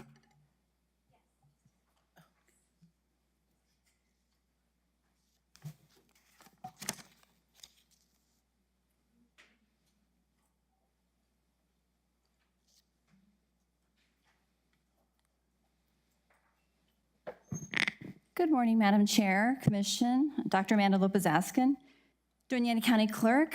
It's a pleasure to see you in person. I wanted to highlight this election flyer. As you all know, we have an upcoming election. We've created this. If you all are going to any events or have any community meetings, we would love it if you could post or take.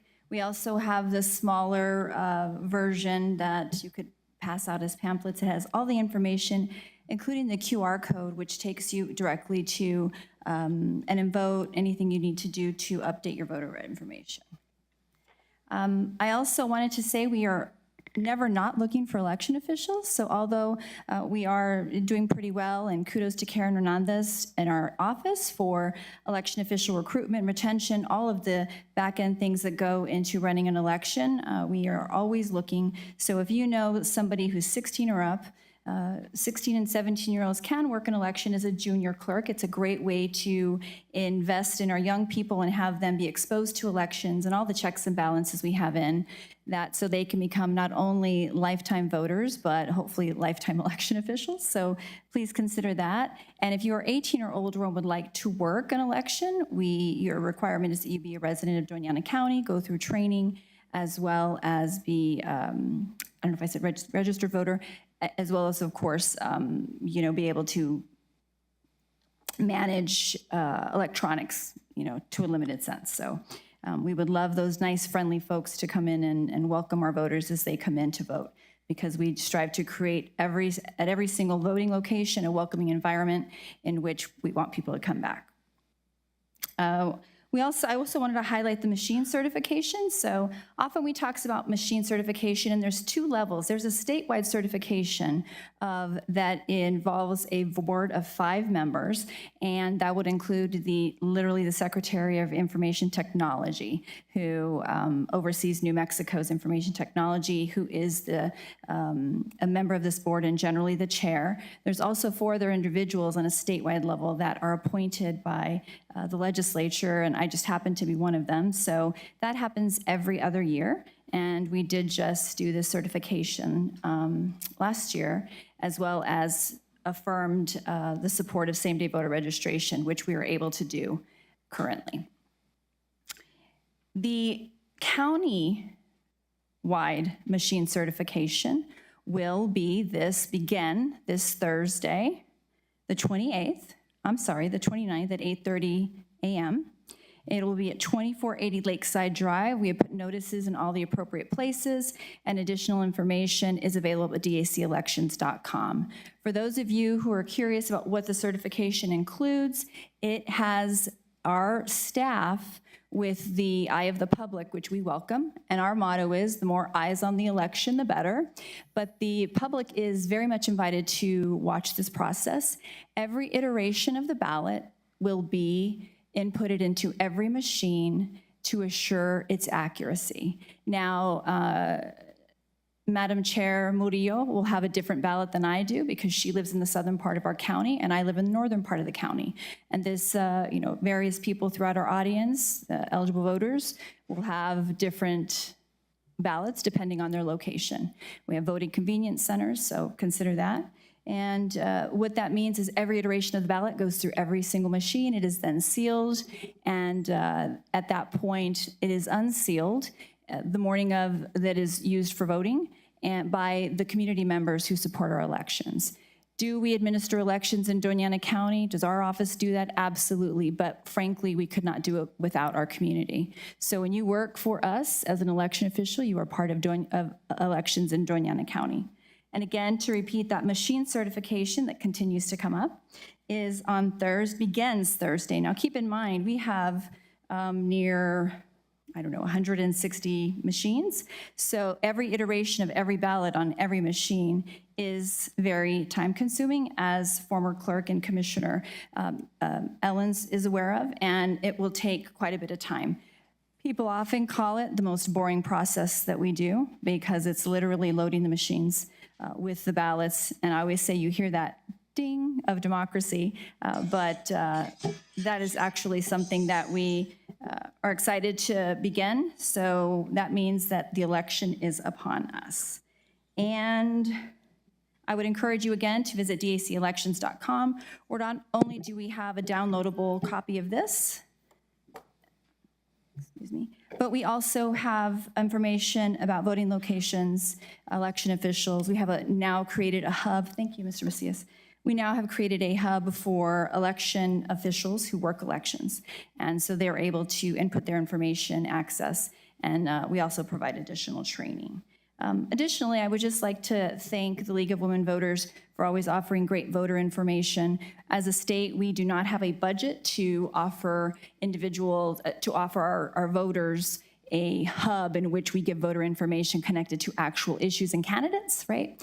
But the League of Women Voters asks questions of candidates and posts them, and so people are able to navigate those, which is very helpful in terms of making informed decisions. Additionally, I would just like to say that we have continued to hear the drumbeat of unfortunately people not having faith in elections, and continuing to promote this fraud that is an unvetted, full of so many errors that it's disturbing, and it's being promoted as the truth, including the 6 points that were given today. All of them have been basically vetted, and they're just not true. So I don't know what else I can say at this point connected to it's just not true. That's not accurate. The actual experts in election administration, not just locally, statewide, nationally, say it's just not true. This is how we do it. But I'm here to tell you, I was born and raised in Donana County. I am more against voter fraud. I am more than anybody because I'm in charge of the process. And I am grateful for your critical thoughtfulness in looking through all the information that you receive connected to how we run elections, and you affirming your belief in our election system. Because every time somebody basically beats that drum of election fraud, we have to come back with, say, we do a good job in Donana County. We are a leader nationally as far as New Mexico is concerned in election administration, and I appreciate your support. And I'm here to stand for any questions you have connected to anything I've offered. Madam Chair, Yes, Commissioner Allens. during my term as clerk, aside from party officials observing the preparation of these voting machines and testing their accuracy, public participation was almost nil, if at all. What's been your experience regarding Participation? the participation of the public in general and party officials in particular? Yes, sir. Madam Chair, Commissioner Ellens, we have had, again, because I did underscore the idea that it is incredibly boring, frankly, and you know that as well as better than I do because you've been through many more than I have. We have had a handful, I would say between 3 and 5 people come for the initial opening of, and once an hour or two went by, they mostly departed. My understanding is I do not think we've had any public member, whether that be a party person connected specifically to a party, stay the entirety of the machine certification, which again goes on for days. Luckily, we have our staff that is enthusiastic and thorough, and they must stay through the whole thing, and so it does get done.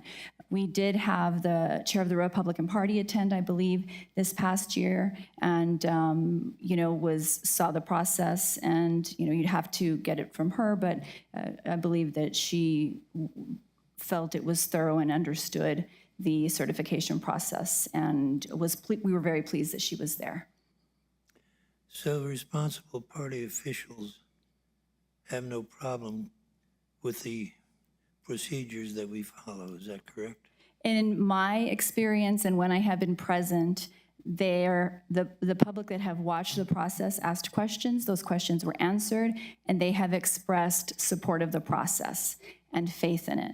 To the extent that that still continues, I'm not quite sure, but the last iteration of this, the answer is yes.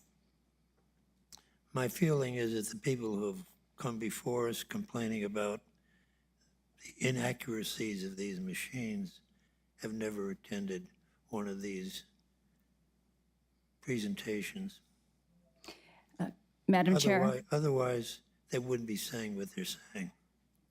Madam Chair, Commissioner Ellens, it is They are more than welcome to attend, which is why I wanted to publicly announce them, which is why we posted on our website. We have put it on all of our social medias.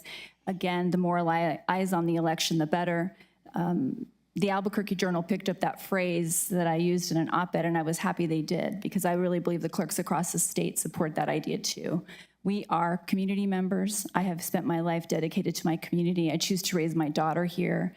In no planet on earth would I ever do anything nefarious other than support what I believe are free and fair elections in Donana County, and the access that we give voters is outstanding, connected to our no excuse absentee, our same-day voter registration. And to continue this is to continue the narrative that something is amiss with elections and then turn around and say, I don't understand why people don't believe in elections, is unfortunate, it's damaging, and we will continue to fight that narrative. Thank you. Thank you. Thank you, Dr. Askew. Madam Chair. Yes, Commissioner Thank you, Reynolds. Madam Chair. Madam Clerk, there was one comment that was made that I thought was interesting, and that is that there are more people registered to vote than live in the county, in some of these counties in the state. Based on the census that I reviewed, on 2020 census, there was a lot of migration, I would say, and a lot of the counties were maybe 12,000, and now they're like 10,000 people in the county. And the process of clearing the rolls of registered voters doesn't happen every year. As a matter of fact, I think the requirement is that you wait, it's, I think, 2 or 3 years, depending on the state, before you can clear names from the rolls of people who have either died or left the county or left the state. And I think that that's, so the information that was presented suggesting there were more people able to vote or register to vote in the county than actually live there is possible because of the lag between the time you clear the time they register, they leave, and you actually clear the rolls. Am I correct? Well, usually, Madam Chair, Commissioner Ellens, generally when you ask me something specific, I always say I don't know anything other than Doniana County, but that's just not true. In terms of statewide, there are not more individuals than registered voters. We have approximately 215,000 people in Doniana County. We have approximately 130,000 people on our voter roll. I can only speak for Doniana County. Unfortunately, we have about, I think the last election hovering at 40%, I should speak at the last general election in 2020, we had about 58% voter turnout. What I will say is that every single clerk in our state follows the same process to remove voters from their roll. We cannot decide all of a sudden we want to do it this way or that way. And as Commissioner Ellens knows, this goes back to the 1994 Voter Registration Act, the VRA Act, in which to prevent people from being removed and their constitutional right to vote removed at anybody's whim, there is an absolute process. Every other year I come in front of you, the Secretary of State keeps a list of voters that we have had returned mail from. So often I get calls from people that say, I don't understand why I keep getting a card for so-and-so. They haven't lived here in 2 years. There is a process. Returned mail is frankly helpful for us because it kicks in that process with the Secretary of State to alert them that there is a bad address. Then we do our best, but it takes up to 4 years to figure out if that is an accurate address or not. If it's not, they're put on a list. Every other year, our Board of Registration comes, you all have appointed them, and we work with them on assuring that that address-specific removal is correct. I think we had 4,000 or 5,000 last time. So when you get something that's returned mail, people are horrified. It is helpful to start that process. Additionally, we have staff that checks obituaries every single day. They are assigned that. And then anything connected to vital statistics. And then we have voters who choose to remove themselves because they've moved from other states. We are also one of the 34 members nationally of all the states connected to the ERIC program, which is the electronic removal of voters. If you, Commissioner Ellens, were to move to Ohio and you registered there, we would get an alert that you were now registered there, and that would start that process of removal. So the removal is in many ways, but specifically connected to addresses. That happens every other year. Often, people come and say there was XYZ numbers that were incorrect. Well, we haven't hit that 2-year yet, and you are likely working from an out-of-date database. So there's a lot of reasons, and so this is why I come to give information so you understand. We have nothing to hide, we follow the law, and we are proud to administer elections in Donana County. And kudos to my staff and all of our election officials who every day, despite many of the negativity they hear, not just here, social media, at Walmart, whatever it is, they continue to come and work for Donana County. Madam Chair. Thank you, Madam Clerk. Yes, Commissioner. Just a comment, Dr. Askin, and I need to be grateful to you. My father is not 120, but 92 years old and is not able to move around. He is a naturalized citizen along with my mother, and to them, voting is one of the most honorable things they can do, and they're very proud of being able to vote every year. And because he's not able to stand for very long or move along a line or come down to the county to vote, I am grateful that my parents are able to vote through an absentee ballot, and so are they. They send their regards and their thanks. Thank you. Thank you, Commissioner Chaparro. Much appreciated. Again, Commissioners, please feel free to come to our office if you want to gather some of the information for voter information in your community. Feel free to do that. We'd be happy to give that to you for you to share. Thank you. Thank you.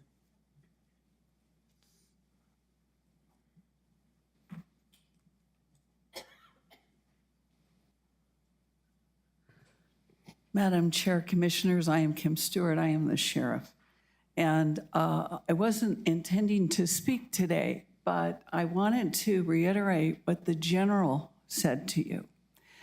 Sometimes when one voice says the same thing over and over again, it gets muffled a bit by the receivers. He told you something very interesting. Recruitment nationally is very difficult, very difficult. You might imagine the military and law enforcement take out of the same pond, if you will. We recruit out of the same type of interested parties. So in 2020, my staff obtained the first time an incentive, a line item for incentives for people, certified laterals coming to us to obtain some incentive to sign up with us. It's been quite minimal, quite low. This 4 months ago, in order to keep up with not only our area partners, municipalities in incentive, but our statewide and national recruitment efforts that are going on all of the time, we began working on an incentive program. So we are in the final stages, I'm told this morning, of getting that process where an uncertified cadet could theoretically, based on several standards to include education levels, get up to $20,000 to sign on with us. A lateral could potentially receive more than that. So I wanted to share that because I wasn't even intending to speak, but he brings up a very, very important point. I was in California at a conference 2 weeks ago with 1,600 law enforcement officers, and we all sang the same tune. It's a challenge. And so I want you to know that we're making every effort to keep us competitive, to keep us of interest. And I've said it before, I'll say it again.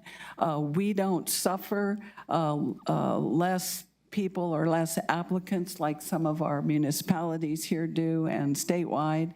We are lucky, but as of 3 years ago, you can see we began realizing that that pool was ultimately going to shrink and that we had to become competitive in terms of appealing, especially to people entering our profession or people who have under 5 years. Generally, that's when most movement takes place.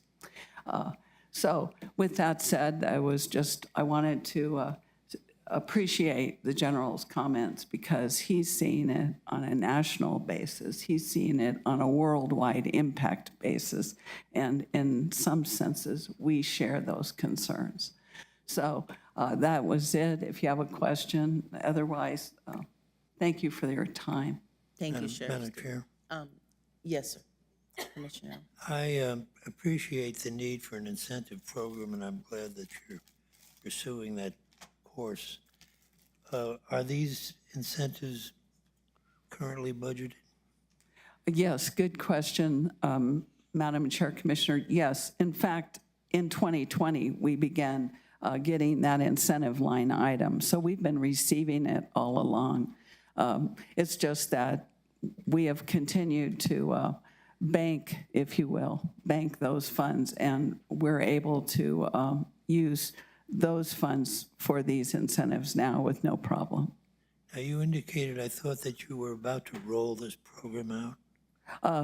It's in the final stages, working with the county. As I say, it's 4 months, and we took the liberty of presuming it was going to pass by creating handout cards on the issue.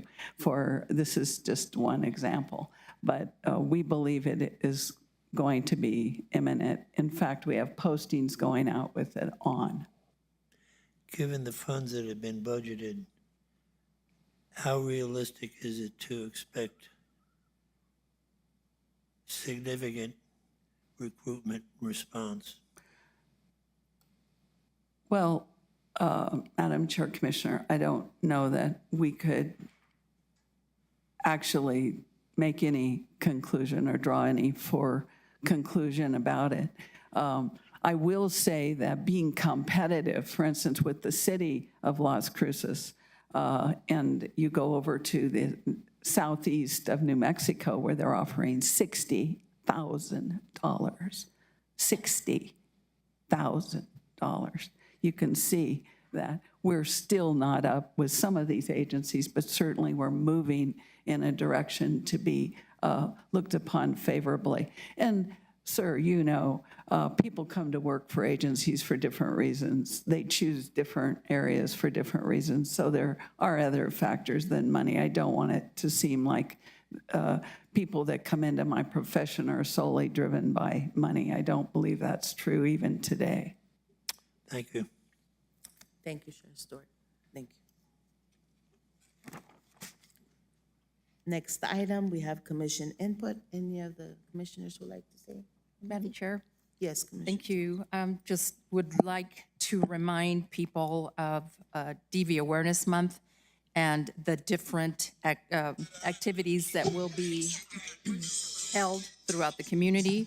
On October 1st, there's a fundraiser all month long in Deming at the Luna County Courthouse Park from 12:30 to 1:30, and bows will be placed in honor of survivors of domestic violence. October 7th fundraiser, Las Cruces at the Panda Express, located on Rinconada, 10:30 to close.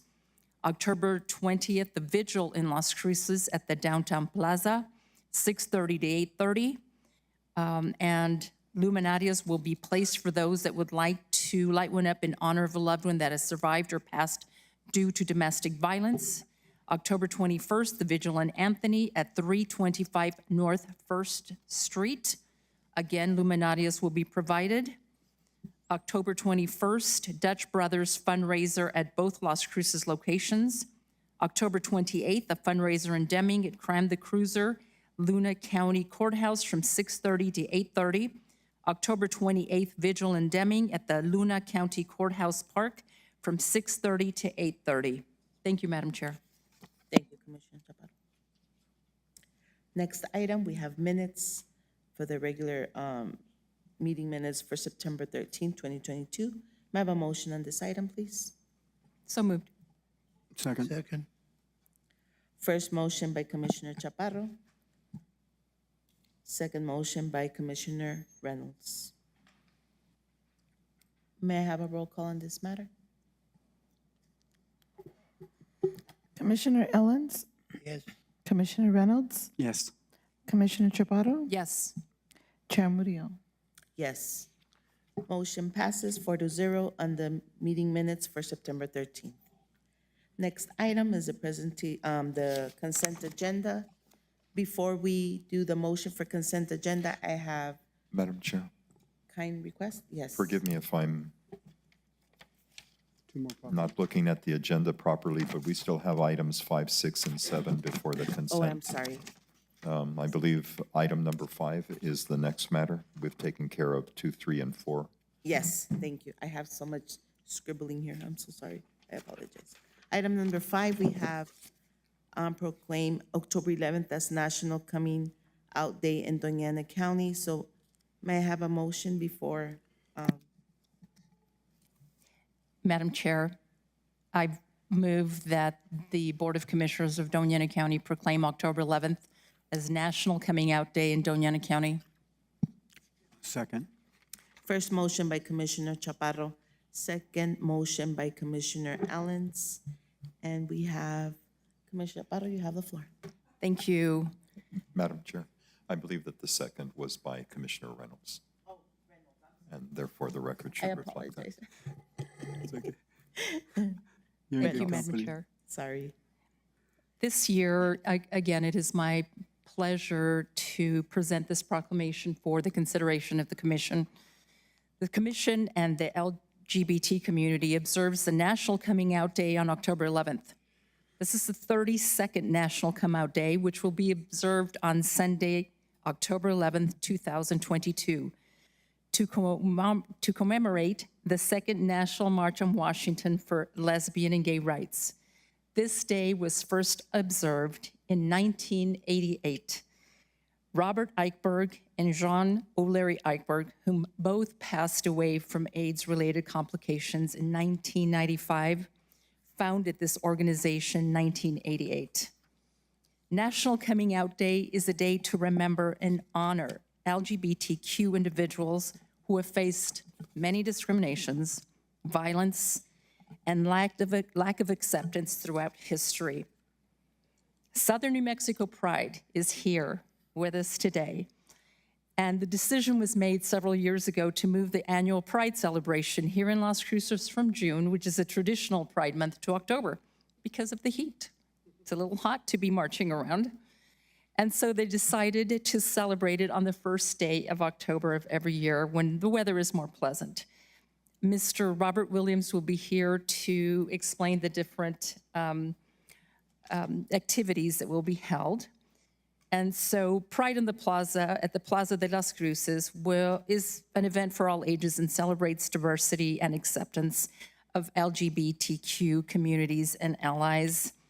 And I wanted to tie this along with domestic violence because, as Commissioner Isabel Jarabek stated before, it happens to men and women, and it happens also in the gay community, and we see that the violence is horrific in this community and throughout the nation, and we stand with everyone.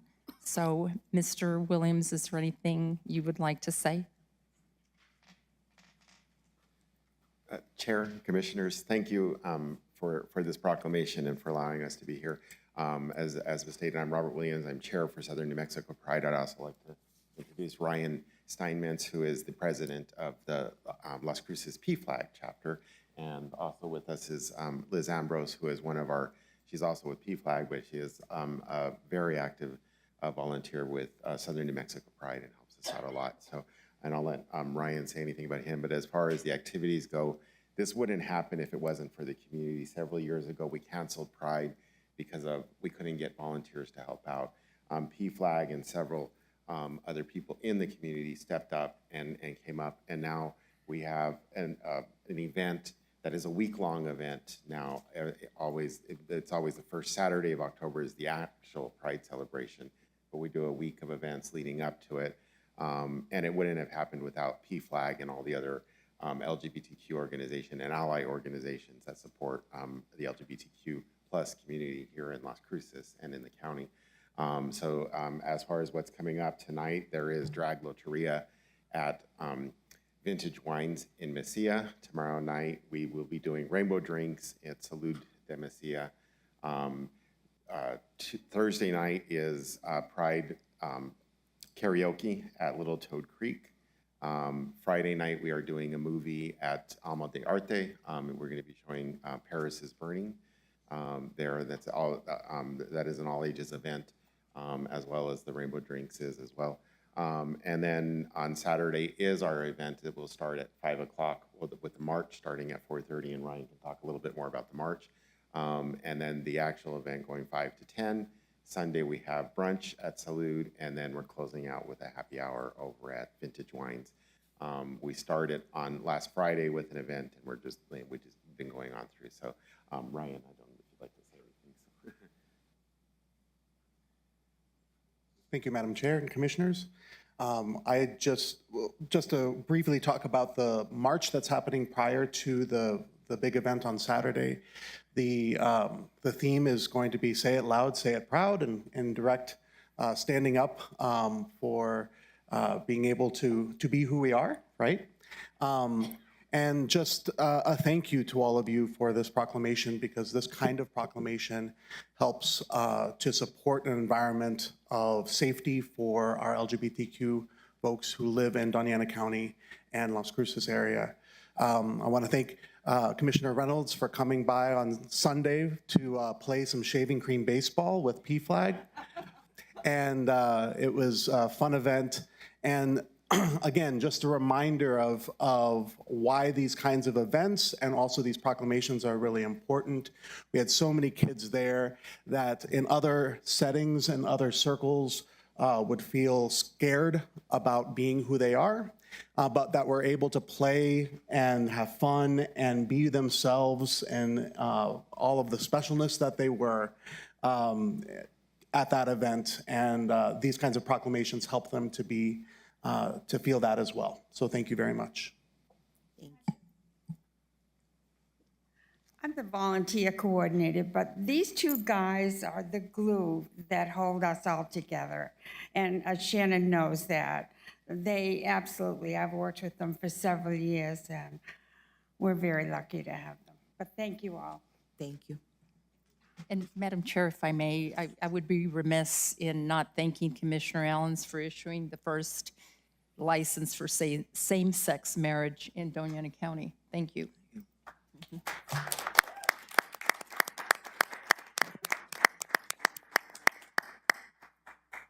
Mr. Macias, would you Thank you, Madam Chairwoman.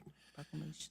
Whereas National Coming Out Day is recognized internationally as a day of self-affirmation and awareness of lesbian, gay, bisexual, transgender, and queer or LGBTQ plus issues, observed on October 11th by members of the LGBTQ plus community, their families, friends, and allies. And whereas National Coming Out Day was founded in 1988 to celebrate the Second National March on Washington for Lesbian and Gay Rights in 1987, in which 500,000 people marched on our nation's capital to raise awareness of and garner support for the LGBTQ plus community. And whereas coming out, which is the public self-acknowledgement of belonging to the LGBTQ plus community, is recognized by many as a significant life experience. It is a turning point from the loneliness and self-denial of concealing one's identity to the fulfillment of being true to oneself, to claim dignity, empowerment, and self-respect, as well as the tolerance and support from others that is deserved by all. And whereas Donana County has organizations like the local chapter of Parents, Families, and Friends of Lesbians and Gays, or the PFLAG, PFLAG, and Southern New Mexico Pride, which provide advocacy and resources for the LGBTQ plus community in Donana County. They also provide events and activities designed to unify the community. And whereas the LGBTQ plus community will hold a week of activities, including the Southern New Mexico Pride Ball, baseball and family picnic, karaoke, movie night, and a Pride March on the Plaza for its annual Pride celebration, normally held in June. Due to the hot summer weather, it was moved to October, falling on the week leading up to the National Coming Out Day. And now, therefore, the Donana County Board of Commissioners does hereby proclaim the 11th day of October of 2022 as National Coming Out day in Donana County. Madam Chairwoman, a proclamation for the consideration of the commission. Thank you, Mr. Macias. May I have a vote on this item, please? Commissioner Ellens? Yes. Commissioner Reynolds? Yes. Commissioner Chaparro? Yes. Chair Murillo? Yes. 4-0 passes on this proclamation of National Coming Out Day. And congratulations. Thank you.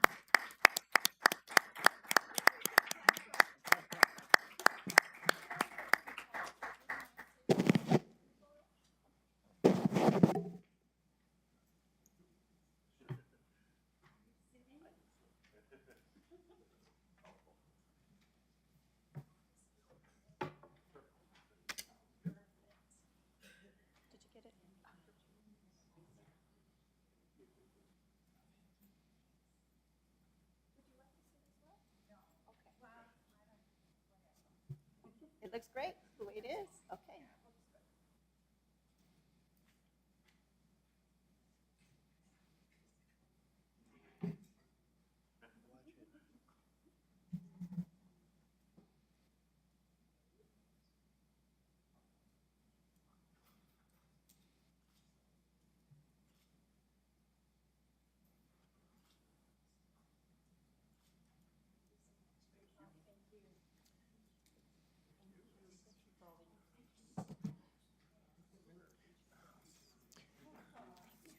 Congratulations.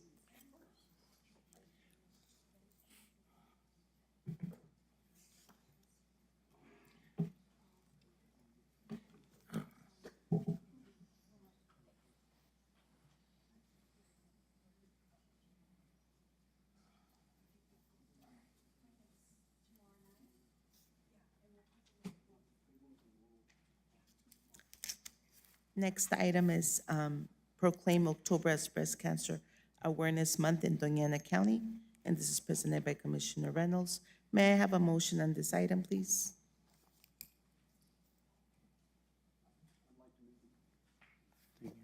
Sorry.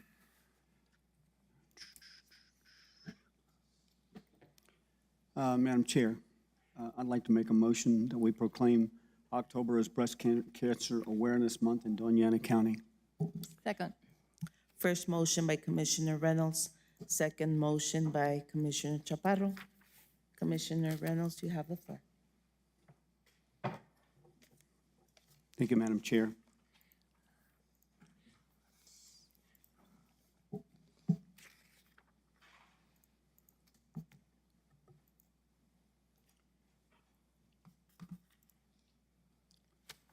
Sorry, Madam Chair, the computer was working and now it's not. Give me one more second.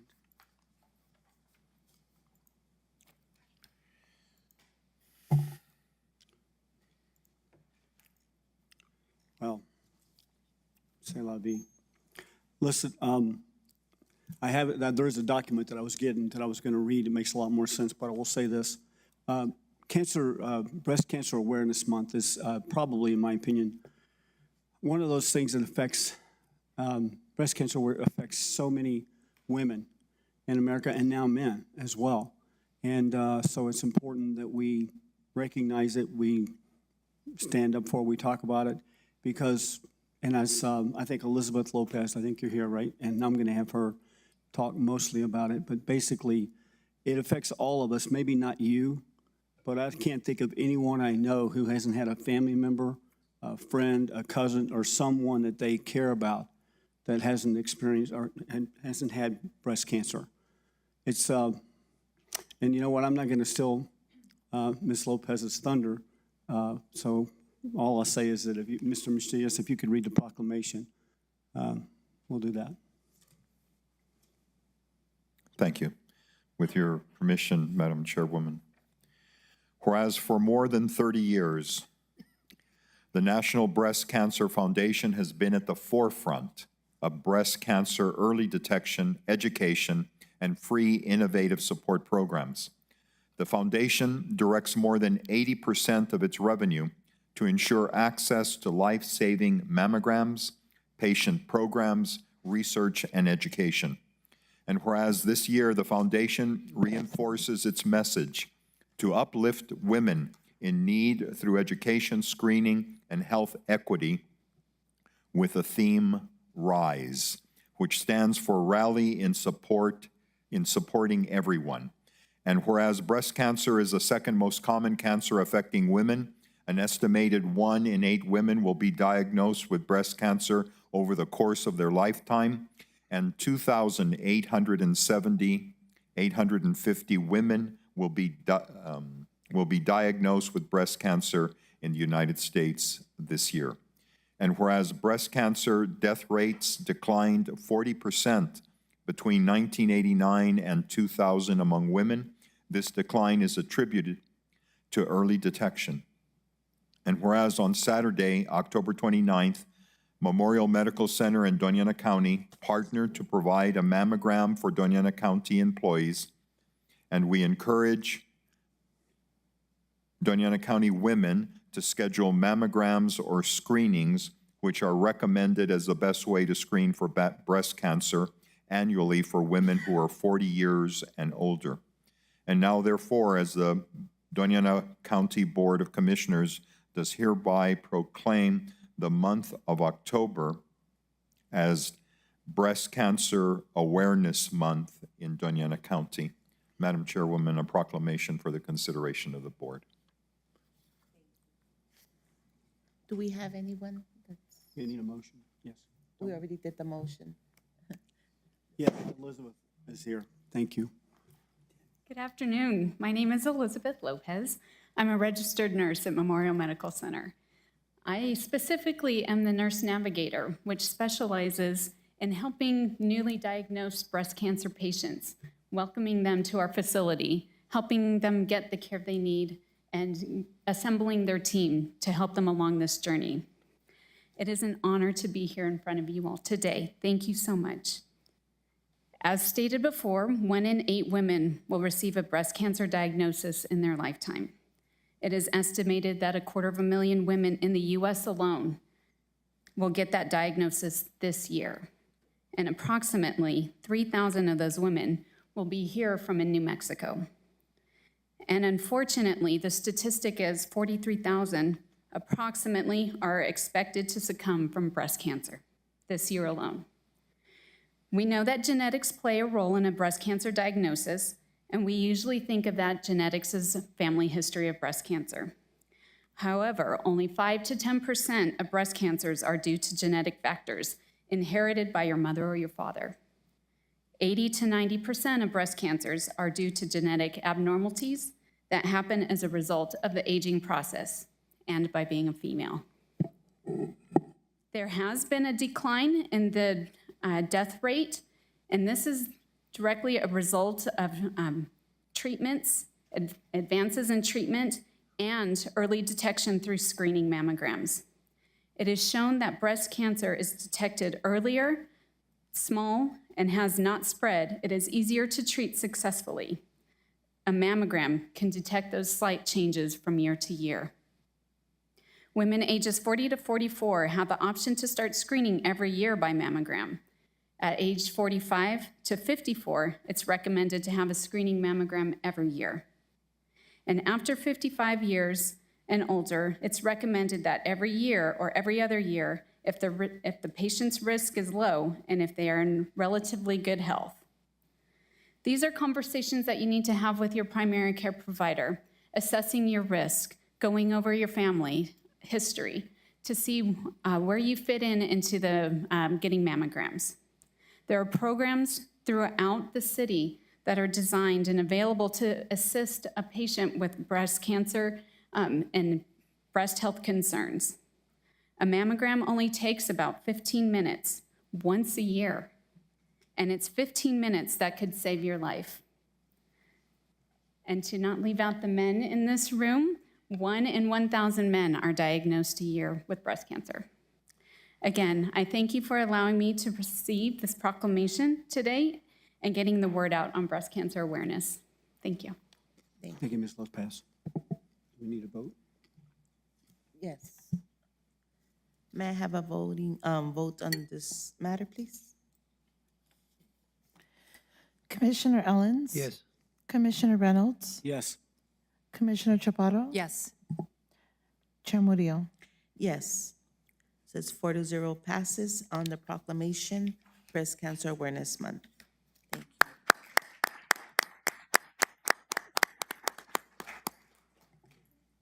you. Commissioner Reynolds, would you have the honor of, extending the proclamation?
There has been a request to take a 10-minute break.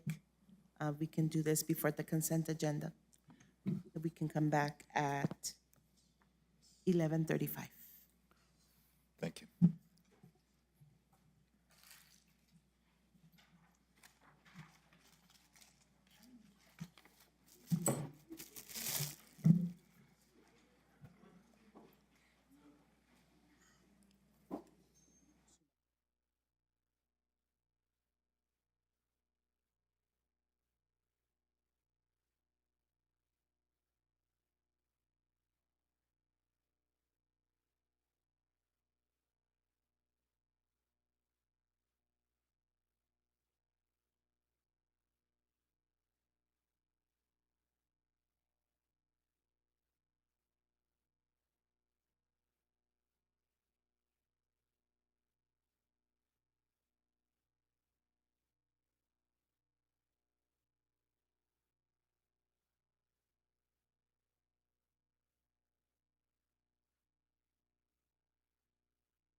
Couldn't wait for lunch.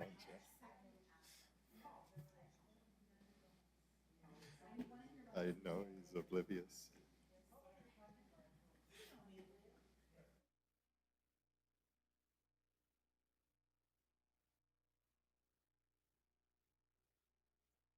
Open session.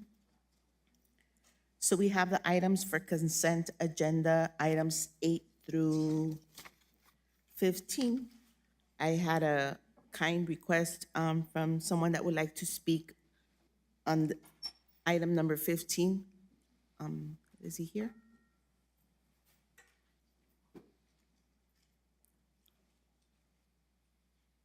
And please state your name when you come to the podium. Thank you.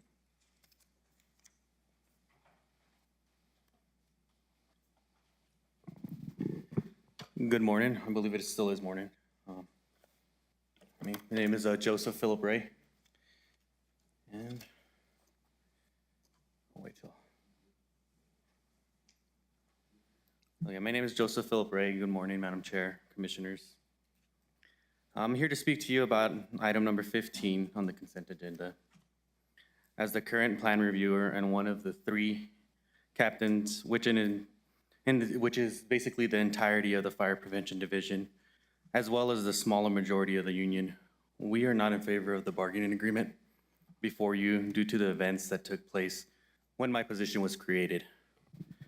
A candidate who was lieutenant and the top candidate for my position chose to decline because although there was a change of responsibilities and requirements, the promotion from lieutenant to captain was a pay decrease.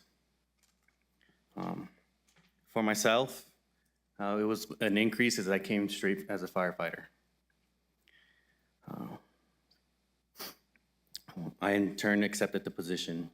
Although our rank of captain does not have supervisory oversight over anyone, the rank does require additional and specific certifications and provides us the authority to inspect, investigate, enforce, while also educating the public on life safety and fire code requirements.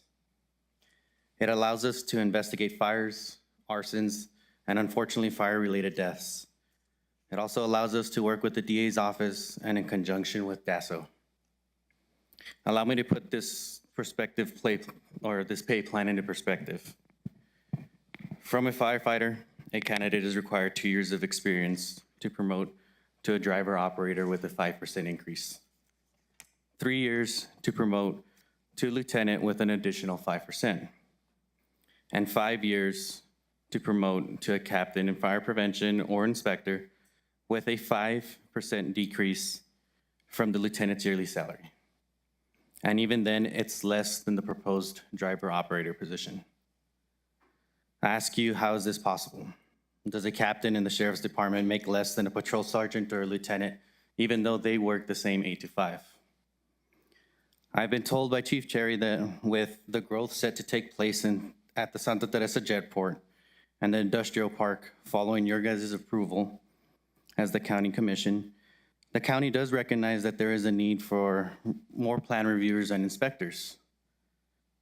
And with what is being presented, the same situation will occur because promoting is a decrease in pay.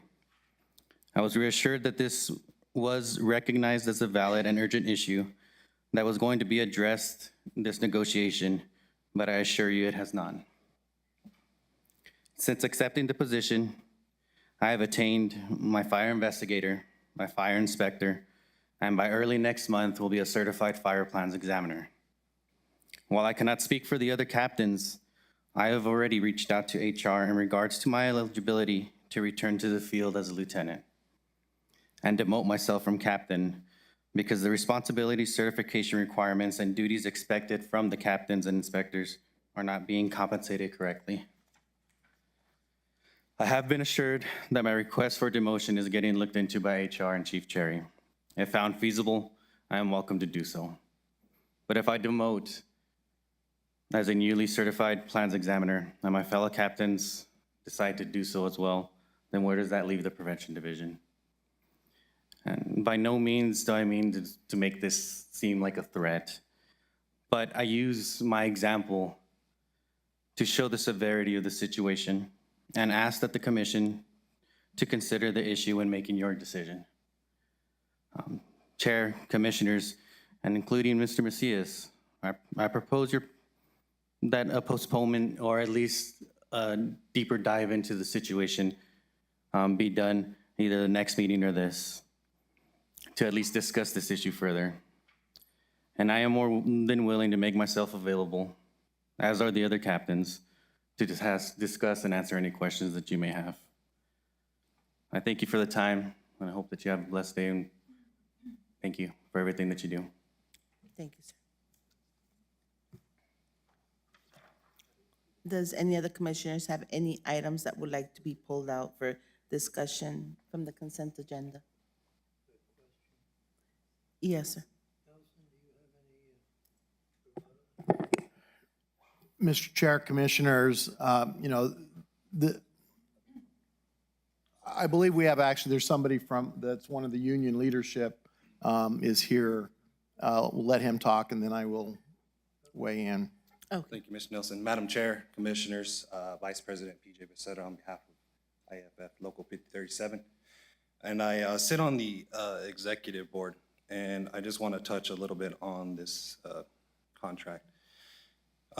Much like the county did their due diligence and their best to represent the interests of the county, we as the E-Board also did our due diligence and protected the interests of all our members to the best of our ability. I can assure you that everyone was taken into account, and we did our best that we could. There was no nefarious or biased motives in our contract. We did our best to not only look out for our current members, but also for our future members and trying to remain competitive in a very competitive market these days for public safety. I would also like to point out that the majority, the union members had their voice. Their voice was their vote, and ultimately this past weekend, the majority of the union used their voice, their vote, and voted in favor and ratification of this contract. So they were already agreed to it, much like the county has already temporarily agreed to it as well. And so I would just like to leave you with a small quote: don't let the perfect be the enemy of the good. If there's any questions, I'd be happy to answer them. If not, you guys have a blessed day as well. Yes, Commissioner. Vice President of the Local 5037.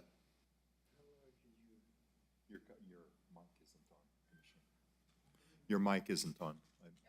It is on. It's a little. Can't hear you at all. How many members belong to your union? We are currently representing 28.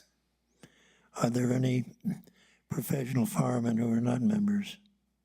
I'm sorry, can you repeat that? Are there any firemen who are not members? Just the probationary, well, technically the cadets right now in the academy, but that won't be for another 9 months to a year. Okay.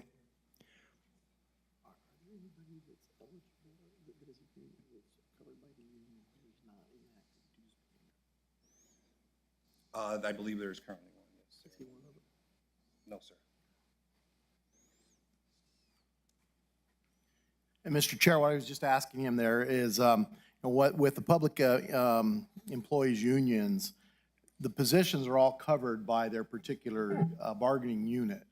And so within the fire services for Donana County, it's all the firefighters, lieutenants, captains, everybody except for the chief, the deputy chief, and their administrative assistant, I believe, are all covered under the bargaining unit. And I was just asking them how many of those, and so then they have the option whether to be dues-paying members or not. Everybody's a member, but they have the option to be dues-paying members or not, and only those that are dues-paying members get to vote. And so I asked him how many, if they had any that were not dues-paying members, and he indicated he thought there was one.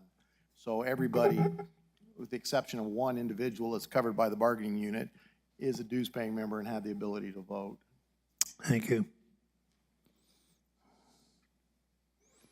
And Mr. Chair, then in response to your question, if I had any rebuttal, I believe he said it very well. We started this process probably back in April March or April, going through the contract, various things that we were going through. Most of the changes were relatively minor and addressed some of the issues with the growing department and how to address those things. And then, of course, always the big issue is what is the compensation?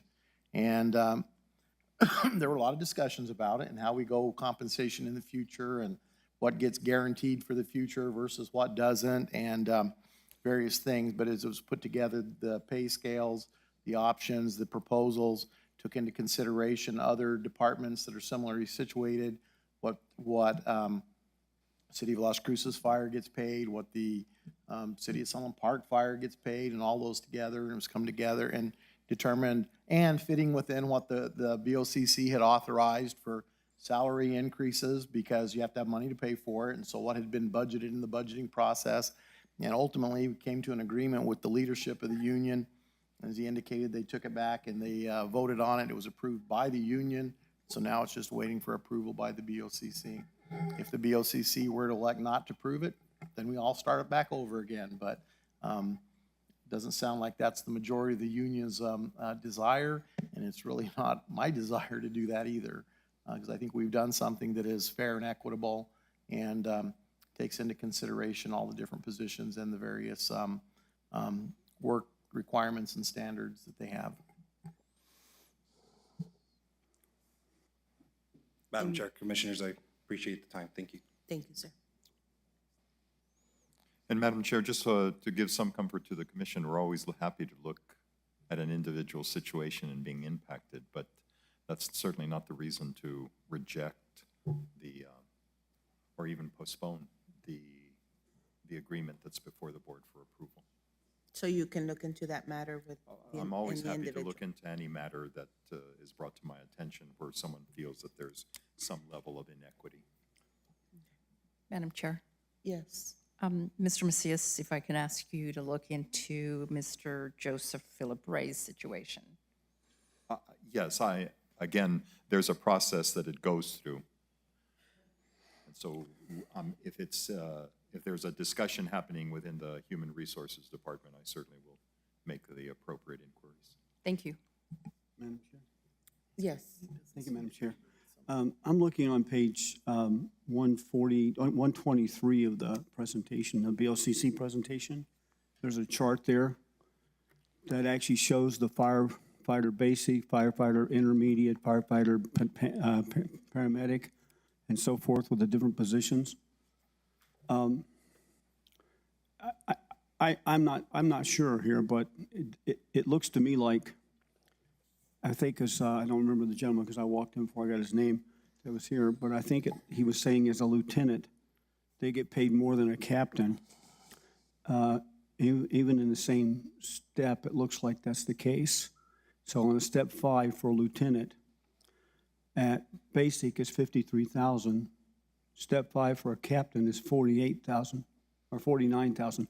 Do they have the same responsibilities, or are they equally trained, or I'm just confused here? Mr. Chair, Commissioner Reynolds, there's differences in what their job responsibilities are. And so that's taken into consideration, and it requires different training experience. And it depends then on, there's a lot of factors that go into that, then determining what their job responsibilities will be and how their pay structure works.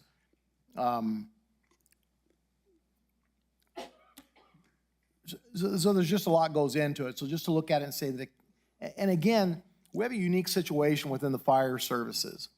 You know, captains are always considered, well, I'm higher elevation or higher rank than the lieutenants. That's not necessarily the case within the fire services. When the titles were given as captains, it was based upon the job that they did, but not being in increased services.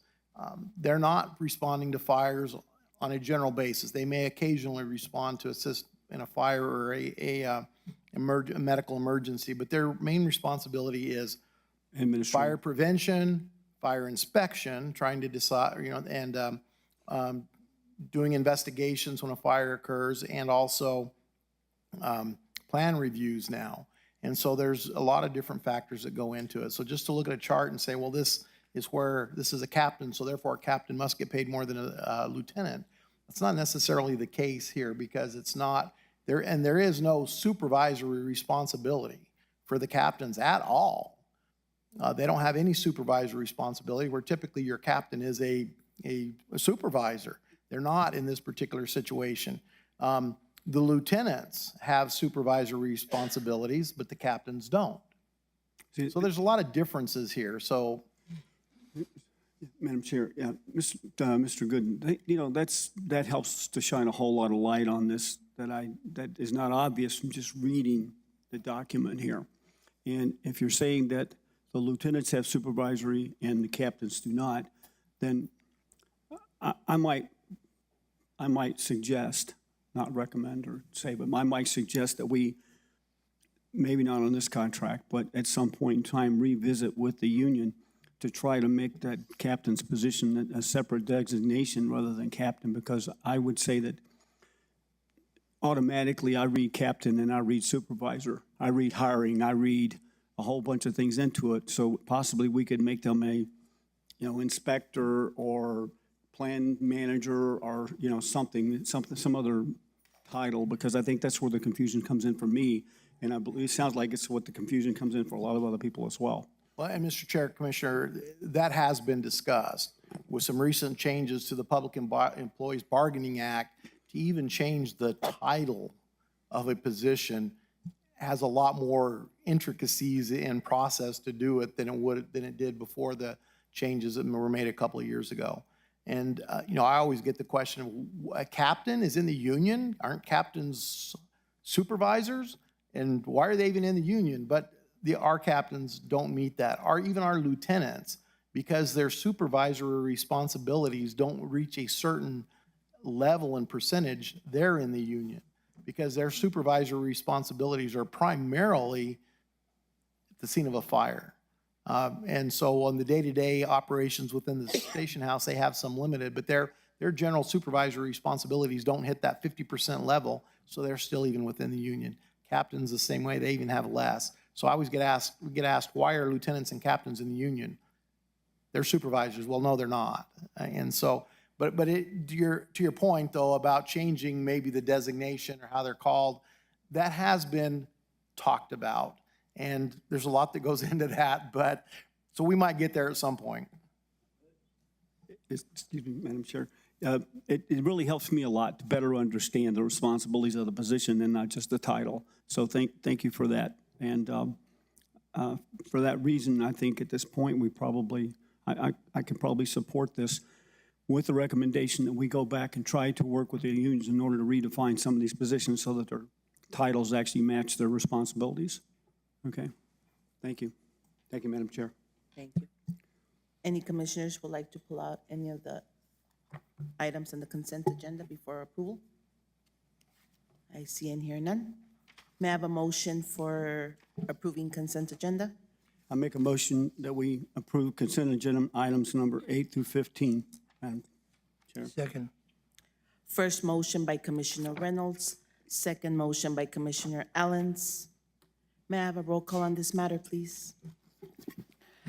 Commissioner Ellens, Yes. Commissioner Reynolds, Yes. Commissioner Chaparro, Yes. Chair Murillo. Yes. The consent agenda has a few resolution numbers. Item number 9, resolution number 2022-55.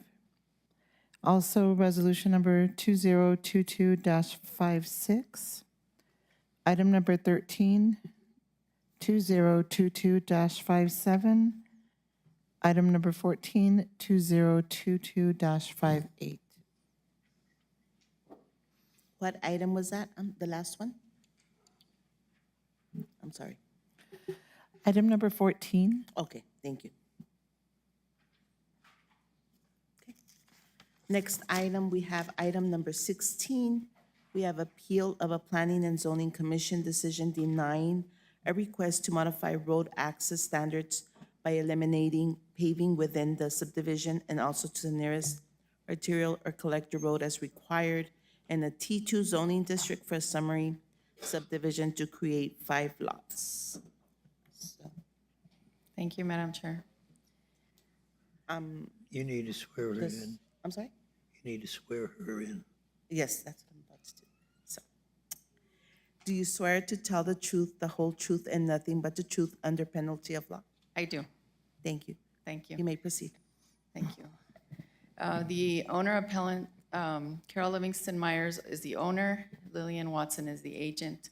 This property is located, it's a 230-acre property located south of La Union, T2 zoning, and the access is from Cristo Vista Avenue and North Valley Vista Drive. Those are both private unpaved roads. This request went through the process of going through the DRC, which is the Development Review Committee, which is composed of members of all the departments that review development applications. The recommendation was to deny the request, which is to leave the roads basically in their natural state rather than following the guidelines in the UDC, which require that those roads be improved. The location here on the map, you can see South Valley Vista Drive here, and it is a fairly large piece of property that the applicant is proposing to subdivide. It's a little bit confusing, but this piece up here is Lot 1, or proposed Lot 1. Lot 2 is right here. This is Lot 3. This larger piece right here is Lot 5, and Lot 4 is here. And so the access would be from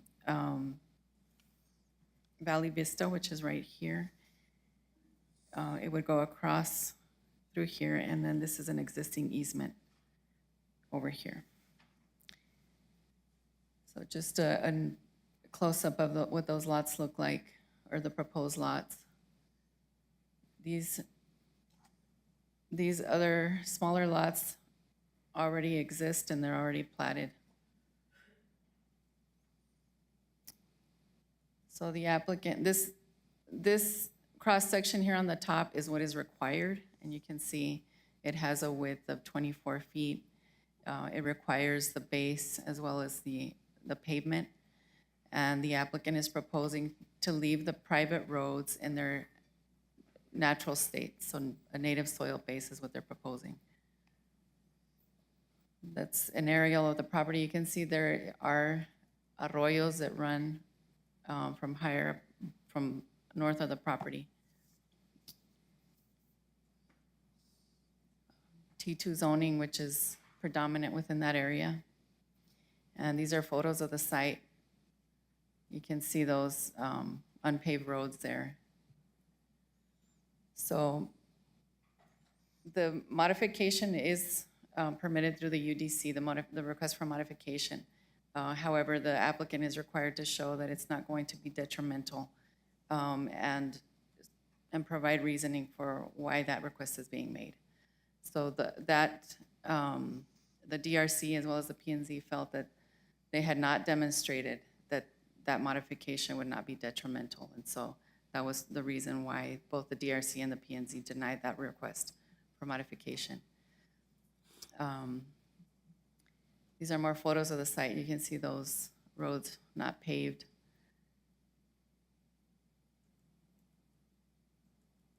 And the proposal is to leave them in this condition. So the staff recommends that the BOCC uphold the decision of the P&Z and deny this request for modification based on the findings of fact. The staff analysis, pursuant to 35104C, the Planning and Zoning Commission is authorized to receive, hear, and make final determinations to approve of conditions or deny applications for deviations, modifications, or alternative design or subdivision plats, variance and special use permits as prescribed by and subject to the procedures established herein. The property is located outside of any incorporated municipal zoning authority and is within Donana County. On March 31st of this year, the Development Review Committee, on a motion to deny the request, voted 4-0, therefore denying the modification request. Pursuant to 350-104A4, the applicant also failed to demonstrate that the deviation, modification, or alternative design will not be detrimental to the public health, safety, or welfare, or not be materially injurious to properties or improvements in the area of notification, and result in greater conformance with the specifications of this chapter. The purpose of the roadway is to serve the development from the 5 lots, and since these are large lots, there may be further subdivision, creating smaller lots that would benefit road improvements. The new proposal for flood control measures that the applicant submitted in the meeting warrants a review and approval by the Flood Commission. If you look at the application for appeal that the applicant provided, one of the points that they make is that drainage improvements are required in the area, which is the case. Obviously, there have been drainage issues in that area, as we have been aware of through monsoon seasons recently. That those drainage improvements are really separate from the modification request. A development of this type of subdivision would require, obviously, drainage review as well, and some of what they're proposing may be required anyway. However, it has not been reviewed by staff. They have not provided anything in detail that has been reviewed by staff, and so the adequacy of what they may be proposing has not been reviewed. Pursuant to 350-216 appeals, 7, the BOA may approve or reverse the decision of the P&Z or make such modifications on the appeal as is deemed necessary in order to protect the public interest. The decision shall be based on the findings of fact. And that is the end of my presentation. I will stand for any questions at this time. Any questions from the commissioners? Madam Chair. Yes, Commissioner Reynolds. Christina, I'm looking, and there's a couple of things that I noticed. One is there's 5 lots, 115, 12, 13, 155, and the other one 54, I think it is in size. Let's just say they do this development right now, do they have to have additional approval in order to break those lots down any farther? They would have to come back through a subdivision process at a later date if they wanted to further subdivide. But they could, given that some of those lots are fairly large, what they're proposing. Okay, it looks like 15, 2, and 3 are all 3 accessible from the road that already exists. Is that the road we're asking them to improve? They are being asked, let me go back to the, I was trying to figure out, I looked at the blue line, and it looked like that was the road that it butts up against the southern part of the property, which is where they plan to put the lots. See the squares at the bottom of your picture? right. I so think that's they're- actually the 15 and the 3 anchor plats, if I'm not mistaken. And that's along the road that they're being asked to Right. pave, right? So what they're being asked to improve is all the way to basically an improved county road, which is all the way over here, it's Kugel. So they would have to improve all along Vista, or Valley Vista, and then across here, which is Right. Cristo Vista. Correct. Okay, yeah, that's what I thought I saw. So now, they're also wanting to put another road from, it looks like Lot 1 to Lot 5, which goes through their property Right. on this right-hand side. Right, it would go basically through this area. Let me go back to, It's over on the right, right here, there's the road. this is, right, that would be a private easement or road. Now, that would also have to be paved as well, correct, for the That's correct. subdivision? That's Okay. correct. You know, looking at the regulations, I also noticed that for the fire apparatus, just the distances we're talking about, it requires 2 turnaround places in order to access anything on the property. And with both of these roads, it's going to be difficult not to adhere to that simply because of the risk that's involved with the property, with the buildings that they're going to build there. And fire safety is probably what I see as the biggest limitation here, because you can't get the fire trucks back if there's flooding. If sand is really wet from rain, which is when most disasters are going to happen, they're going to need a fire truck out there. This is going to be almost impossible to reach, and so whoever's going to build there is going to be at risk to such a point that it's going to be hard to support this. And based on the requirement, if it's over 100 feet, you need one turnaround. If it's over 300 feet, you need two, or 500 feet, you need two turnarounds. And every one of these links that we've talked about here exceed 500 feet. So this is going to be the biggest thing to overcome. Whether we tell them not to do it or whether they want to do it, it puts the people that are wanting to build for at risk. And I would think that that would be a concern of the developers as well as us. And anyway, thank you for answering my questions. Thank you. Madam Chair, I have a question. Yes. And I'm going to dovetail over what, or after what Commissioner Reynolds is stating. So we have 230 acres, and if you could tell me the possibility of division of those 230 acres, what is allowed in that area? Is it a quarter acre, half an acre, 5 acres? I mean, so what is the maximum population or of lots in that 230 acres? The T2 allows lots that are 2 acres minimum. So then we're possibly looking at 460 individual lots with homes on them, possibly another 1,000, maybe 1,000, 1,500 new residents. Is that correct? It would be, Possibly? it would be, you know, if they didn't have to carve out any space for roads or anything else, it would be half of the 230 acres that they would be allowed as individual parcels. It would probably be less than that, correct? So, I mean, there would have to be obviously roads in there, potentially drainage structures, but you could have, you know, 100 lots or so if it were subdivided to its maximum density that's allowed. Thank you.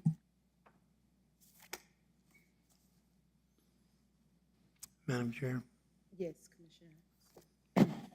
I could see the utility in requiring the pavement of Cristo Vista Avenue, but why North Valley Vista Drive as well? That is what the code requires. It requires that these roads be improved to standard. And, you know, they can request a modification. And typically when people come in to request a modification, they propose an alternate means of providing the same standard.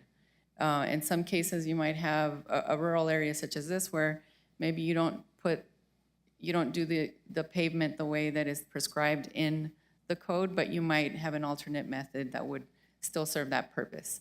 But typically, you don't have someone requesting to leave it in its natural state. And so, I mean, they could request something different. They could look at paving a portion of it, maybe the internal road, they could propose something different. But in this case, what they're asking for is to leave the entirety of the access in its natural state. So there's no discretion here, it's required by the code? You could recommend, you could modify. I mean, you could, you have the option to reverse the P&Z. You have the option to uphold what the P&Z recommended, and you also have the option to modify that decision. Okay. Any further questions? Do we have, I guess, the appellant, right, that would like to speak?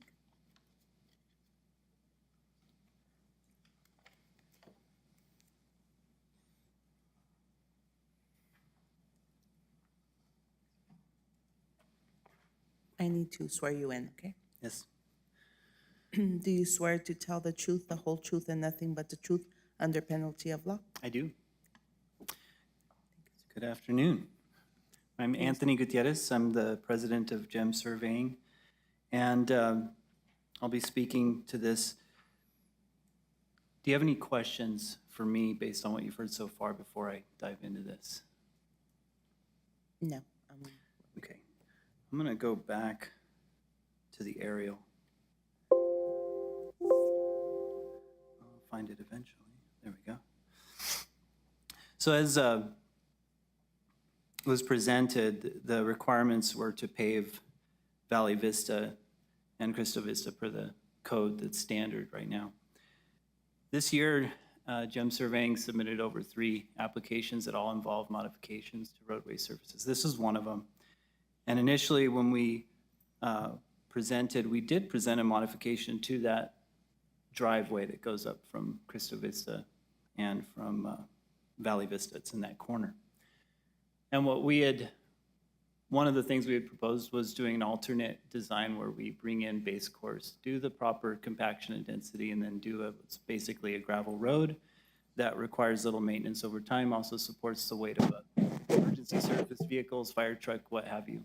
That's really standard, and it's something that we're used to submitting on claim of exemption applications through the process, especially when you have a home that's set back 1,000 feet from an accessible road. It makes sense for safety.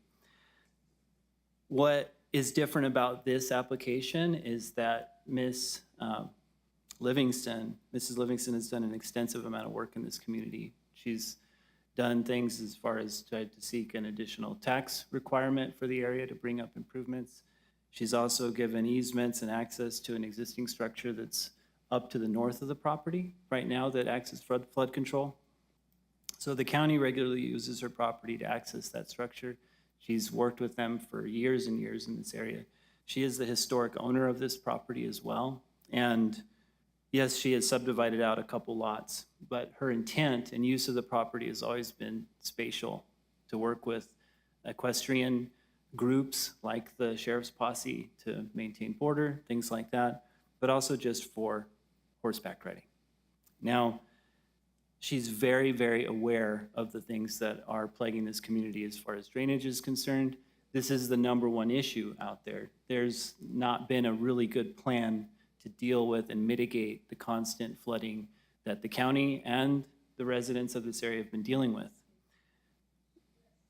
I have to say the main issue of us being here is not the inability to present a modification or to not want to pave roads, but it's to draw out the fact that there isn't a way, there's not a methodology in the code to deal with situations like this. And I'll just give an example.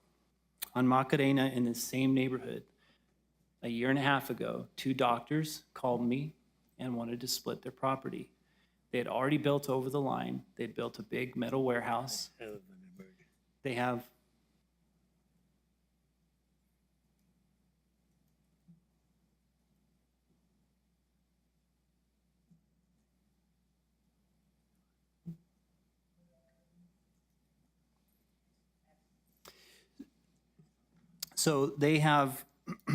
at that point in time, they had not gone through proper permitting, all of that stuff, but they went through the COE application process. It was granted, it was given, and they got to split their property.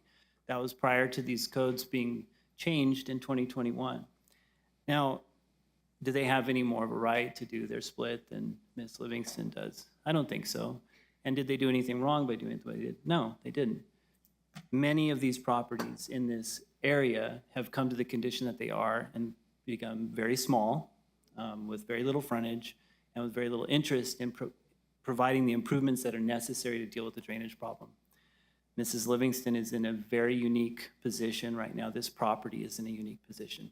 If you take a second look at that aerial, you'll see 2 large fingers of the largest arroyo that hits this community coming through her property right now. Sure.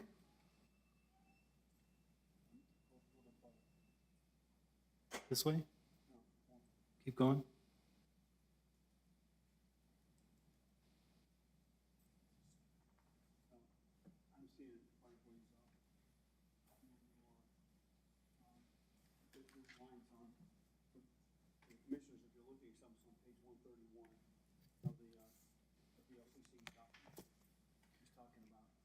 Commissioner, your mic's not on. Sorry, Commissioners, this is actually on page 131 of our BLCC packet. That he's looking at, I think it's a little further up. Let's keep going. Or did you go back down?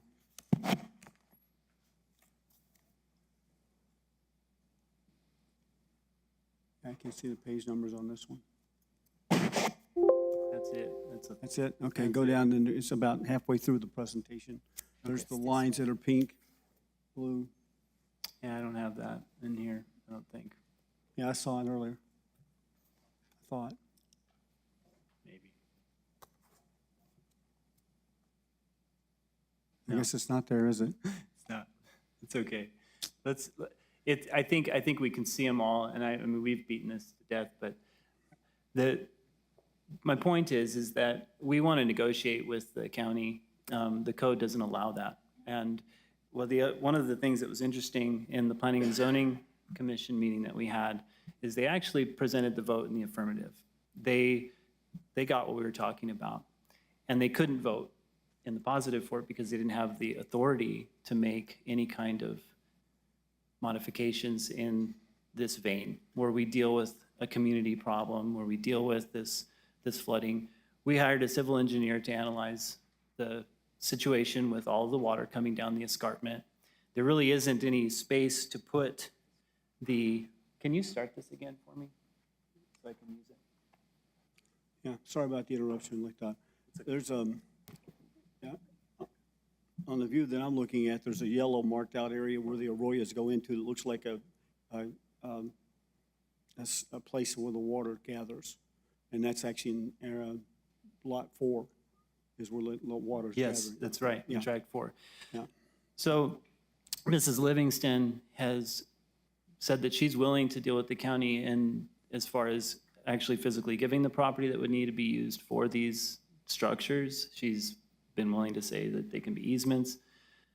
But the basic fact is that she's willing to work with the county. There's not a process to do it. Right now, the county's in a position where they could take this property and do an analysis, get all this done and work hand in hand with her. That would deal with 90% of the issue that's plaguing this community.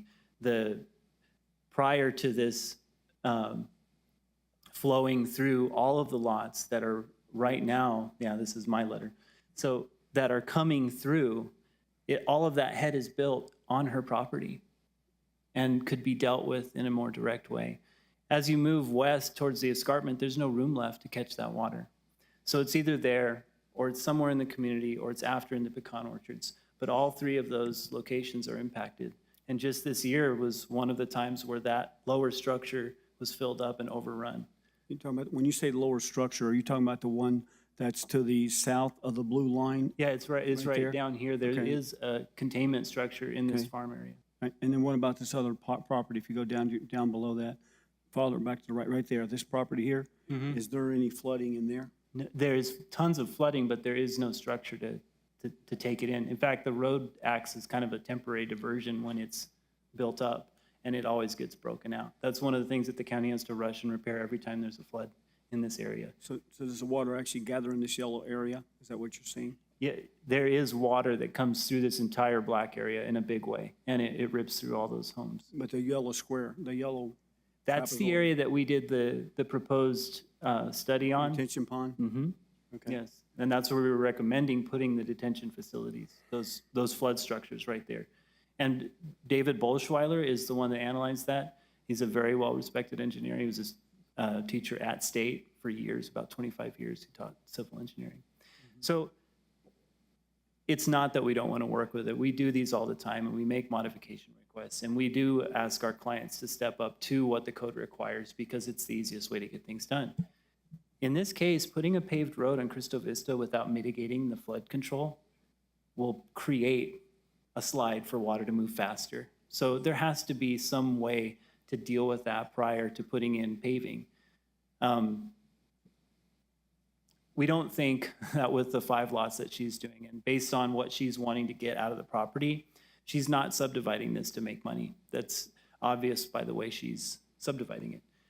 We had talked about the ability to put in 100 or more lots in there. If she wanted to go about that, there would be money in there to deal with flood control, all the paving, everything that she'd want to do, and she'd have investors dealing with her like other people in Santa Teresa are doing right now. That's not her goal, and that's obvious. She hasn't tried to sell this off on an investor. She hasn't tried to make, hundreds of lots. So we're just wanting to see that the county would take a good look at this and consider working with her in the future, building a coalition in that community and getting these flood structures built.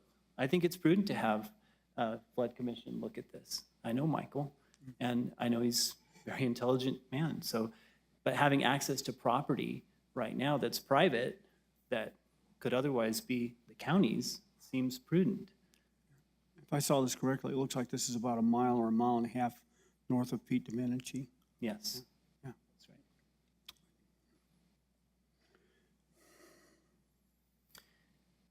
I did talk to Ms. Livingston before I came up here, and she does not intend to ask the county to further subdivide after this as far as re-subdividing these lots, and she's aware that she'd have to go through the normal subdivision procedures if she did that.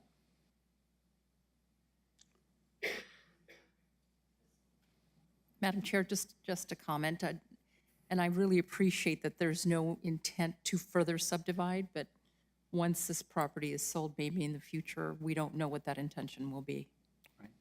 And I do want to say, I do believe in, Carol, you can give me an indication, but I think she's the one that will be retaining Tract 4, Lot 4 as well, which is where these structures would go, which is also one of the sizable lots. Is that correct? She says that's correct. Madam Chair, I don't know if you want to hear from the Flood Commission. Any comments from them? Yeah. Obviously. Yeah, Madam Chair, I was just about to say the same thing. I would like to hear from Michael, the flood, and then we may have more questions for you, and I also have a couple more for Christine. Thank you. Madam Chair, Commissioners, just to provide some context, a lot of what Anthony was saying is true. Ms. Livingston has been very helpful to the Flood Commission by allowing us to have access to our Alvarez Dam that's north of her property. Yes, there is a significant drainage problem in general because of that arroyo that they're showing in there.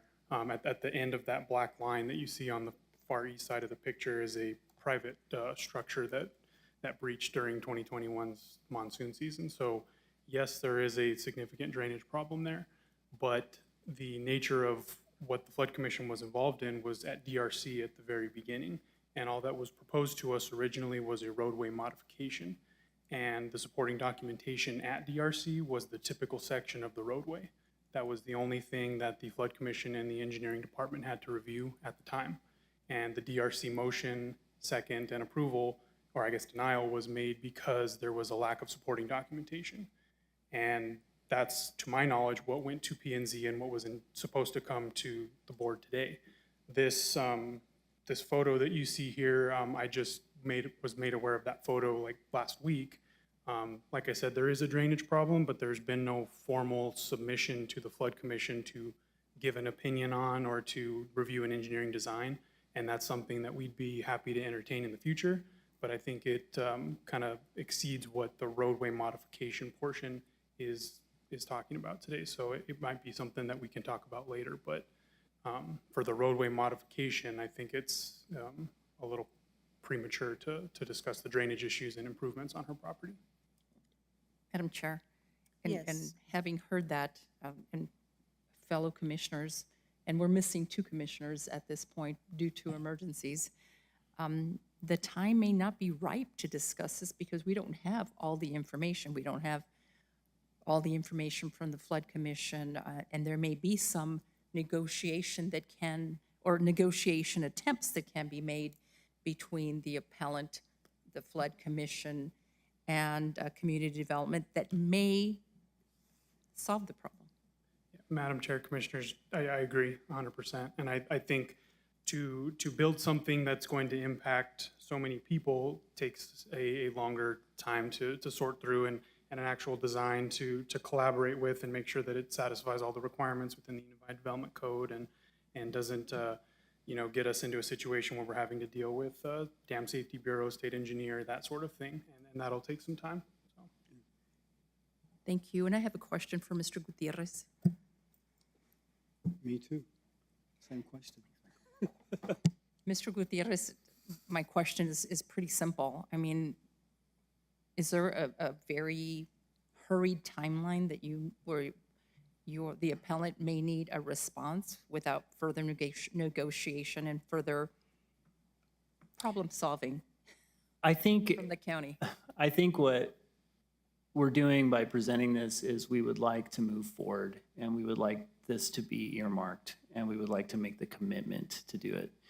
I agree that there's not the time to consider all these things. And that I also want to agree that while we were searching for ways to get this done, this idea came to us and we didn't even notice because we did and we flew, we have topography on the whole acreage, including the Sheriff's Posse area and your existing flood structure. So we have very accurate topography on that now. When we were going through this, we realized that these two arroyos were coming through the property and it seemed in line with her previous behavior. She's been very supportive of the community and the county. So we felt like this was a good solution that would work in lieu of those same requirements because it's going to cost her something still. Either way costs her something. In our truthful opinion, we believe this is much better for the neighborhood in a big way and could alleviate some of these constant yearly or bi-yearly events that happen and devastate some of these people. Some of these people, that one trailer that they have on that one lot is all they have. That's not the situation that Mrs. Livingston is in. It's certainly not the situation that most of the other people are in that community. However, mitigating that issue, nothing would be done by paving a road to improve that. So yeah, we would like to move forward. We would like to put this behind us, but we would also like to do it in a way that enables the county and the community to have some kind of improvement moving forward in a big way. And to us, earmarking that property, even if it's something in the future worded in a way that says, we don't know the area that it's going to take right now, but our client's committed to provide that once the studies happen, once the funding happens, all of those different things. And that could be negotiated. I mean, this could be tabled right now till the next, and we could go into those negotiations. It seems prudent to me. I think we can handle another month, right? So, you know, it's not about, she's not in the same situation as a developer. She's not working against the economy right now. What we're trying to do is work with the county. And what I want to see is something done to the code that enables a process like this to happen before we have to go to DRC, before we have to go to P&Z, and before we have to come before all of you. To me, that makes sense. And the more we do this type of procedure and we walk through these and show and shed light on the lack of some of the codes, then this will happen. So that's what we're trying to see happen. It's just some proactivity in the code. I thank you for that response and having heard that, and then an affirmative response from Ms. Livingston in her willingness to try to negotiate a solution or at least talk to the county. And from you, Mr. Gutierrez, by the way, Ms. Livingston, you have a very good advocate for you. But I don't know if this is appropriate right now, but I'd like to table this for 30 days so that the appellant and her representative might have the opportunity to further speak to Community Development, Flood Commission, and to see if we can come up with something that makes everyone happy and that works for the people in that community without having to worry about a possible flood out of the entire property. Madam Chair? Yes. I totally agree with where you're going, and I agree that we should give them some time. I want to make sure we do the process correctly so that we don't make it more difficult for them to do what we need to do. And if we, so our options here are to table, deny, or approve, and which one's going to work best for all parties? That's what I'm asking Nelson and Christina, if you don't mind. How's the best way for us to handle it to give them time and flexibility to go back and redo this? Because if we only are limited to what this appeal is that was provided by the Planning and Zoning in DRC, I don't know we're going to have the flexibility to do what needs to be done to solve this, is my question. Correct. Thank you, Madam Chair and Commissioner Reynolds. There is actually another option, which is to remand the case back to the DRC. In a prior case, you remanded it to the P&Z, but you know, as Michael stated, the original submittal for the modification did not have any detail on a proposed drainage solution. And so I believe that in order for this to be adequately reviewed by staff, it should be sent back to be reviewed by the DRC with a proposal that shows those drainage improvements that could be a solution. I think the application should be modified to include that as an alternative to the paving of the road, if that is the intent of the applicant. The modification right now, as it was submitted originally, did not include any proposed alternative that would address drainage. And so I think that the best approach at this point would be for the applicant to go back to the DRC with a proposal that fleshes out what they're proposing so that it could be adequately reviewed, and so that we can bring you a recommendation from staff, rather than negotiating everything and then just coming back before you. Okay, so our motion would be to remand this case back to the DRC to take action on it. That's To try to negotiate a settlement so everybody. So that the applicant can revise their application and propose in detail what their drainage solution would be. I'd like to make a motion, oh, sorry. If I may, Madam Chair, there was a motion on the floor. I withdraw the motion to table this for 30 days so that the board can work with Community Development Flood Commission to find a solution to this. My motion is formally withdrawn. Thank you. Yes, Mr. Macias. Okay, that's Just fine. a moment. Yeah, Mr. Macias? Madam Chairwoman, may I make some remarks? Yes, sir. You will have to administer an oath to me, because it goes beyond Do technical. you swear to tell the truth, the whole truth, and nothing but the truth under penalty of law? I do. You may Madam Chair, let me just try to give a little bit of a bigger picture in terms of the potential dilemma, because all of you are dealing with it all the time from your constituents. And again, I really don't know the parties, but I grew up 2 miles from there, less than that. So I know the area very well. That Kugel Road area, it's a mess. 20 years ago, we should have insisted that paved roads be put in. On the East Mesa, we are dealing constantly with problems of people living in subdivisions that only have dirt roads, and somehow some kind of promise that in the future you'd be putting paved roads in.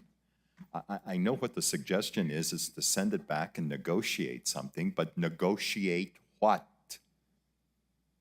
That has to be given direction by the commission to kind of be backing away from the standards of having to have paved roads, no matter what the good intent of people is now.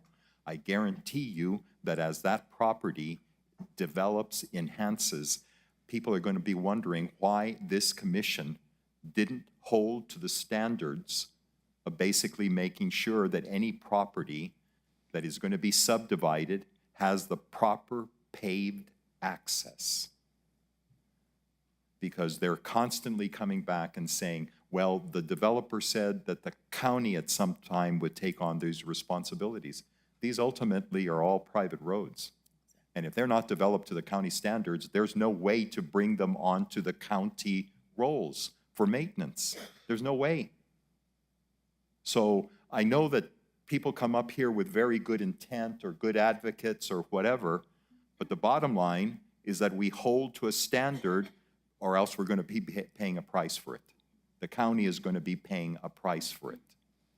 And the people that ultimately live there are going to be making demands in terms of every time it rains and washes out the roads. And Commissioner, you have been directly dealing with people there in the Kugel Road area, where Kugel Road may be paved, but a lot of the side streets and the impact, and why can't the county come in? Why can't you fix our roads?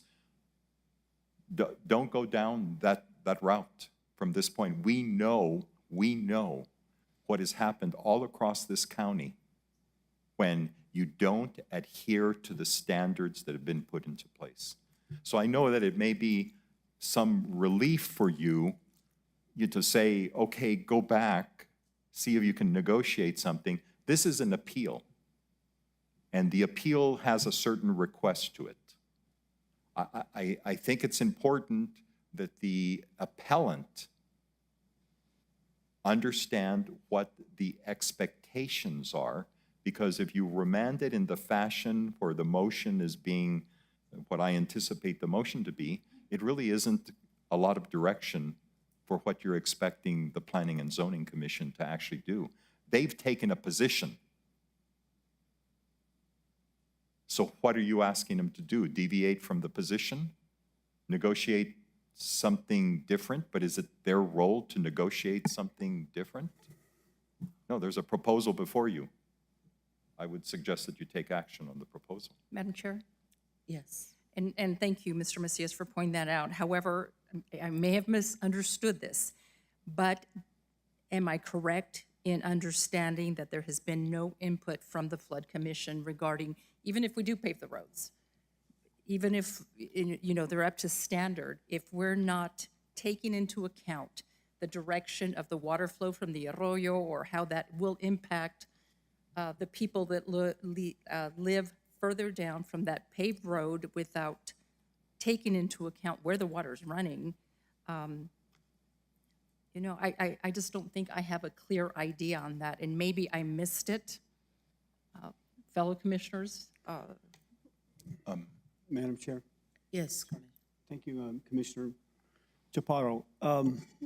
There is a comment in the document that actually was from the Flood Commission, but it was a brief document. It didn't really indicate that there was any kind of extensive determination as to how that was going to be impacted. I can't remember which page it was on, but I remember reading it yesterday. I still agree with you, though, that just because we send it back to the DRC to review and try to come up with some common ground on what we can do there, I still think we need more information before we do anything. And we could easily turn it down and say, you guys have to pave it. I would rather look for some common ground that we can get to so everybody has able to do it. Now, I'm not saying leave those things dirt roads. I'm not advocating that. I may not even be advocating gravel roads. I may be advocating, you know, the roads that Mr. Macias is saying. The point is, I agree with him on one point. We can't go back and undo a bad decision on these roads if we don't do it right this time. However, we, the board, don't have enough information to take appropriate action, and I would invite all parties involved to take a really serious look at what we're trying to create here in the county for the future and work together to try to help us to build that future. And I'd still like to push it back to the DRC, and I'd still like to make that motion unless one of the other commissioners has something different to say. I do agree with Mr. Macias on what he stated about the, my district was the most affected with all the monsoon last year. And we even had a situation where ambulance couldn't reach an elderly lady because the street was washed away.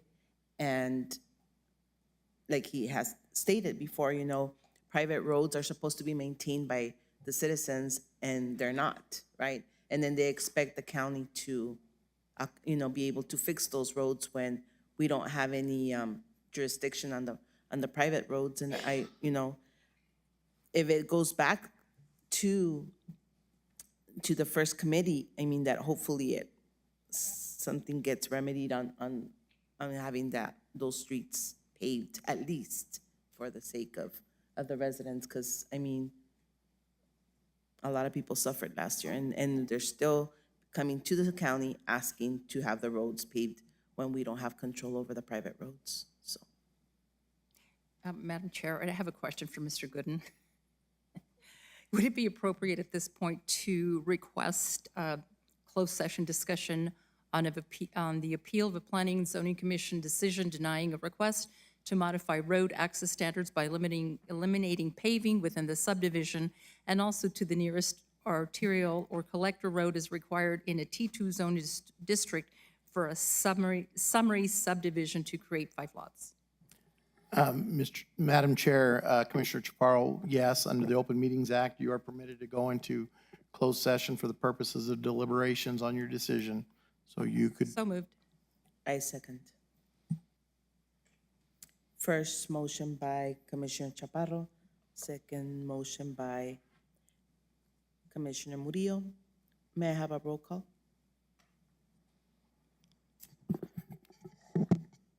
Commissioner Reynolds? Yes. Commissioner Chaparro? Yes. Chair Murillo. Yes. We are now into closed session.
No decisions were made during closed session.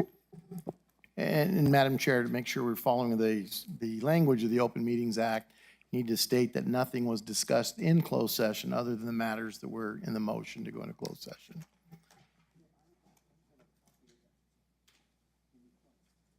You don't have it?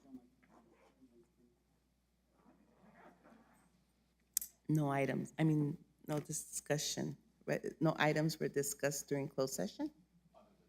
And other than those that are present Open session. during open session? Thank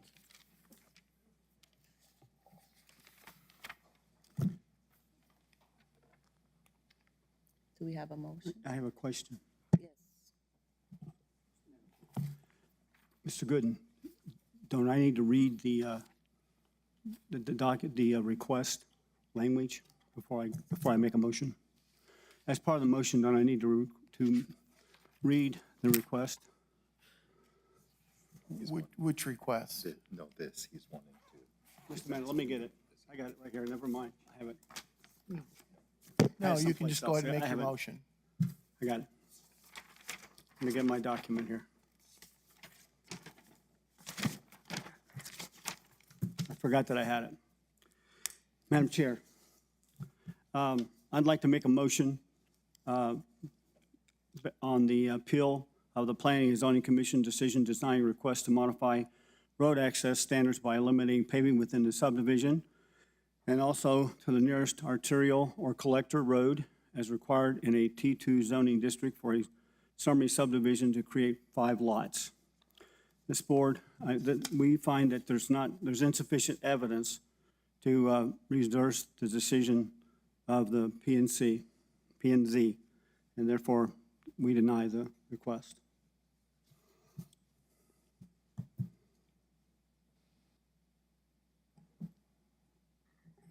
Okay, so we have a motion, we would need a second. Second.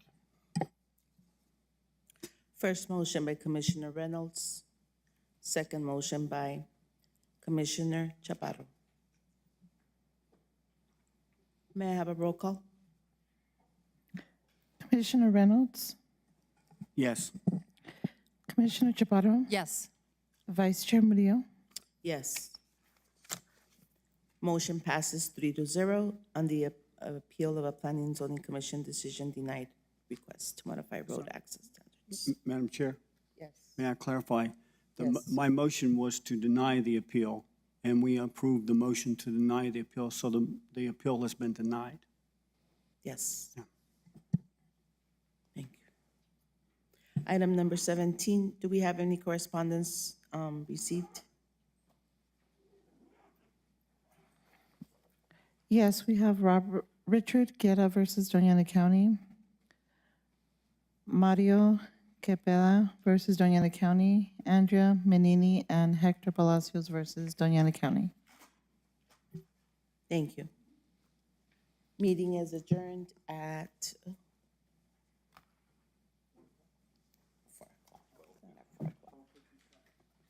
12:57. Meeting is adjourned.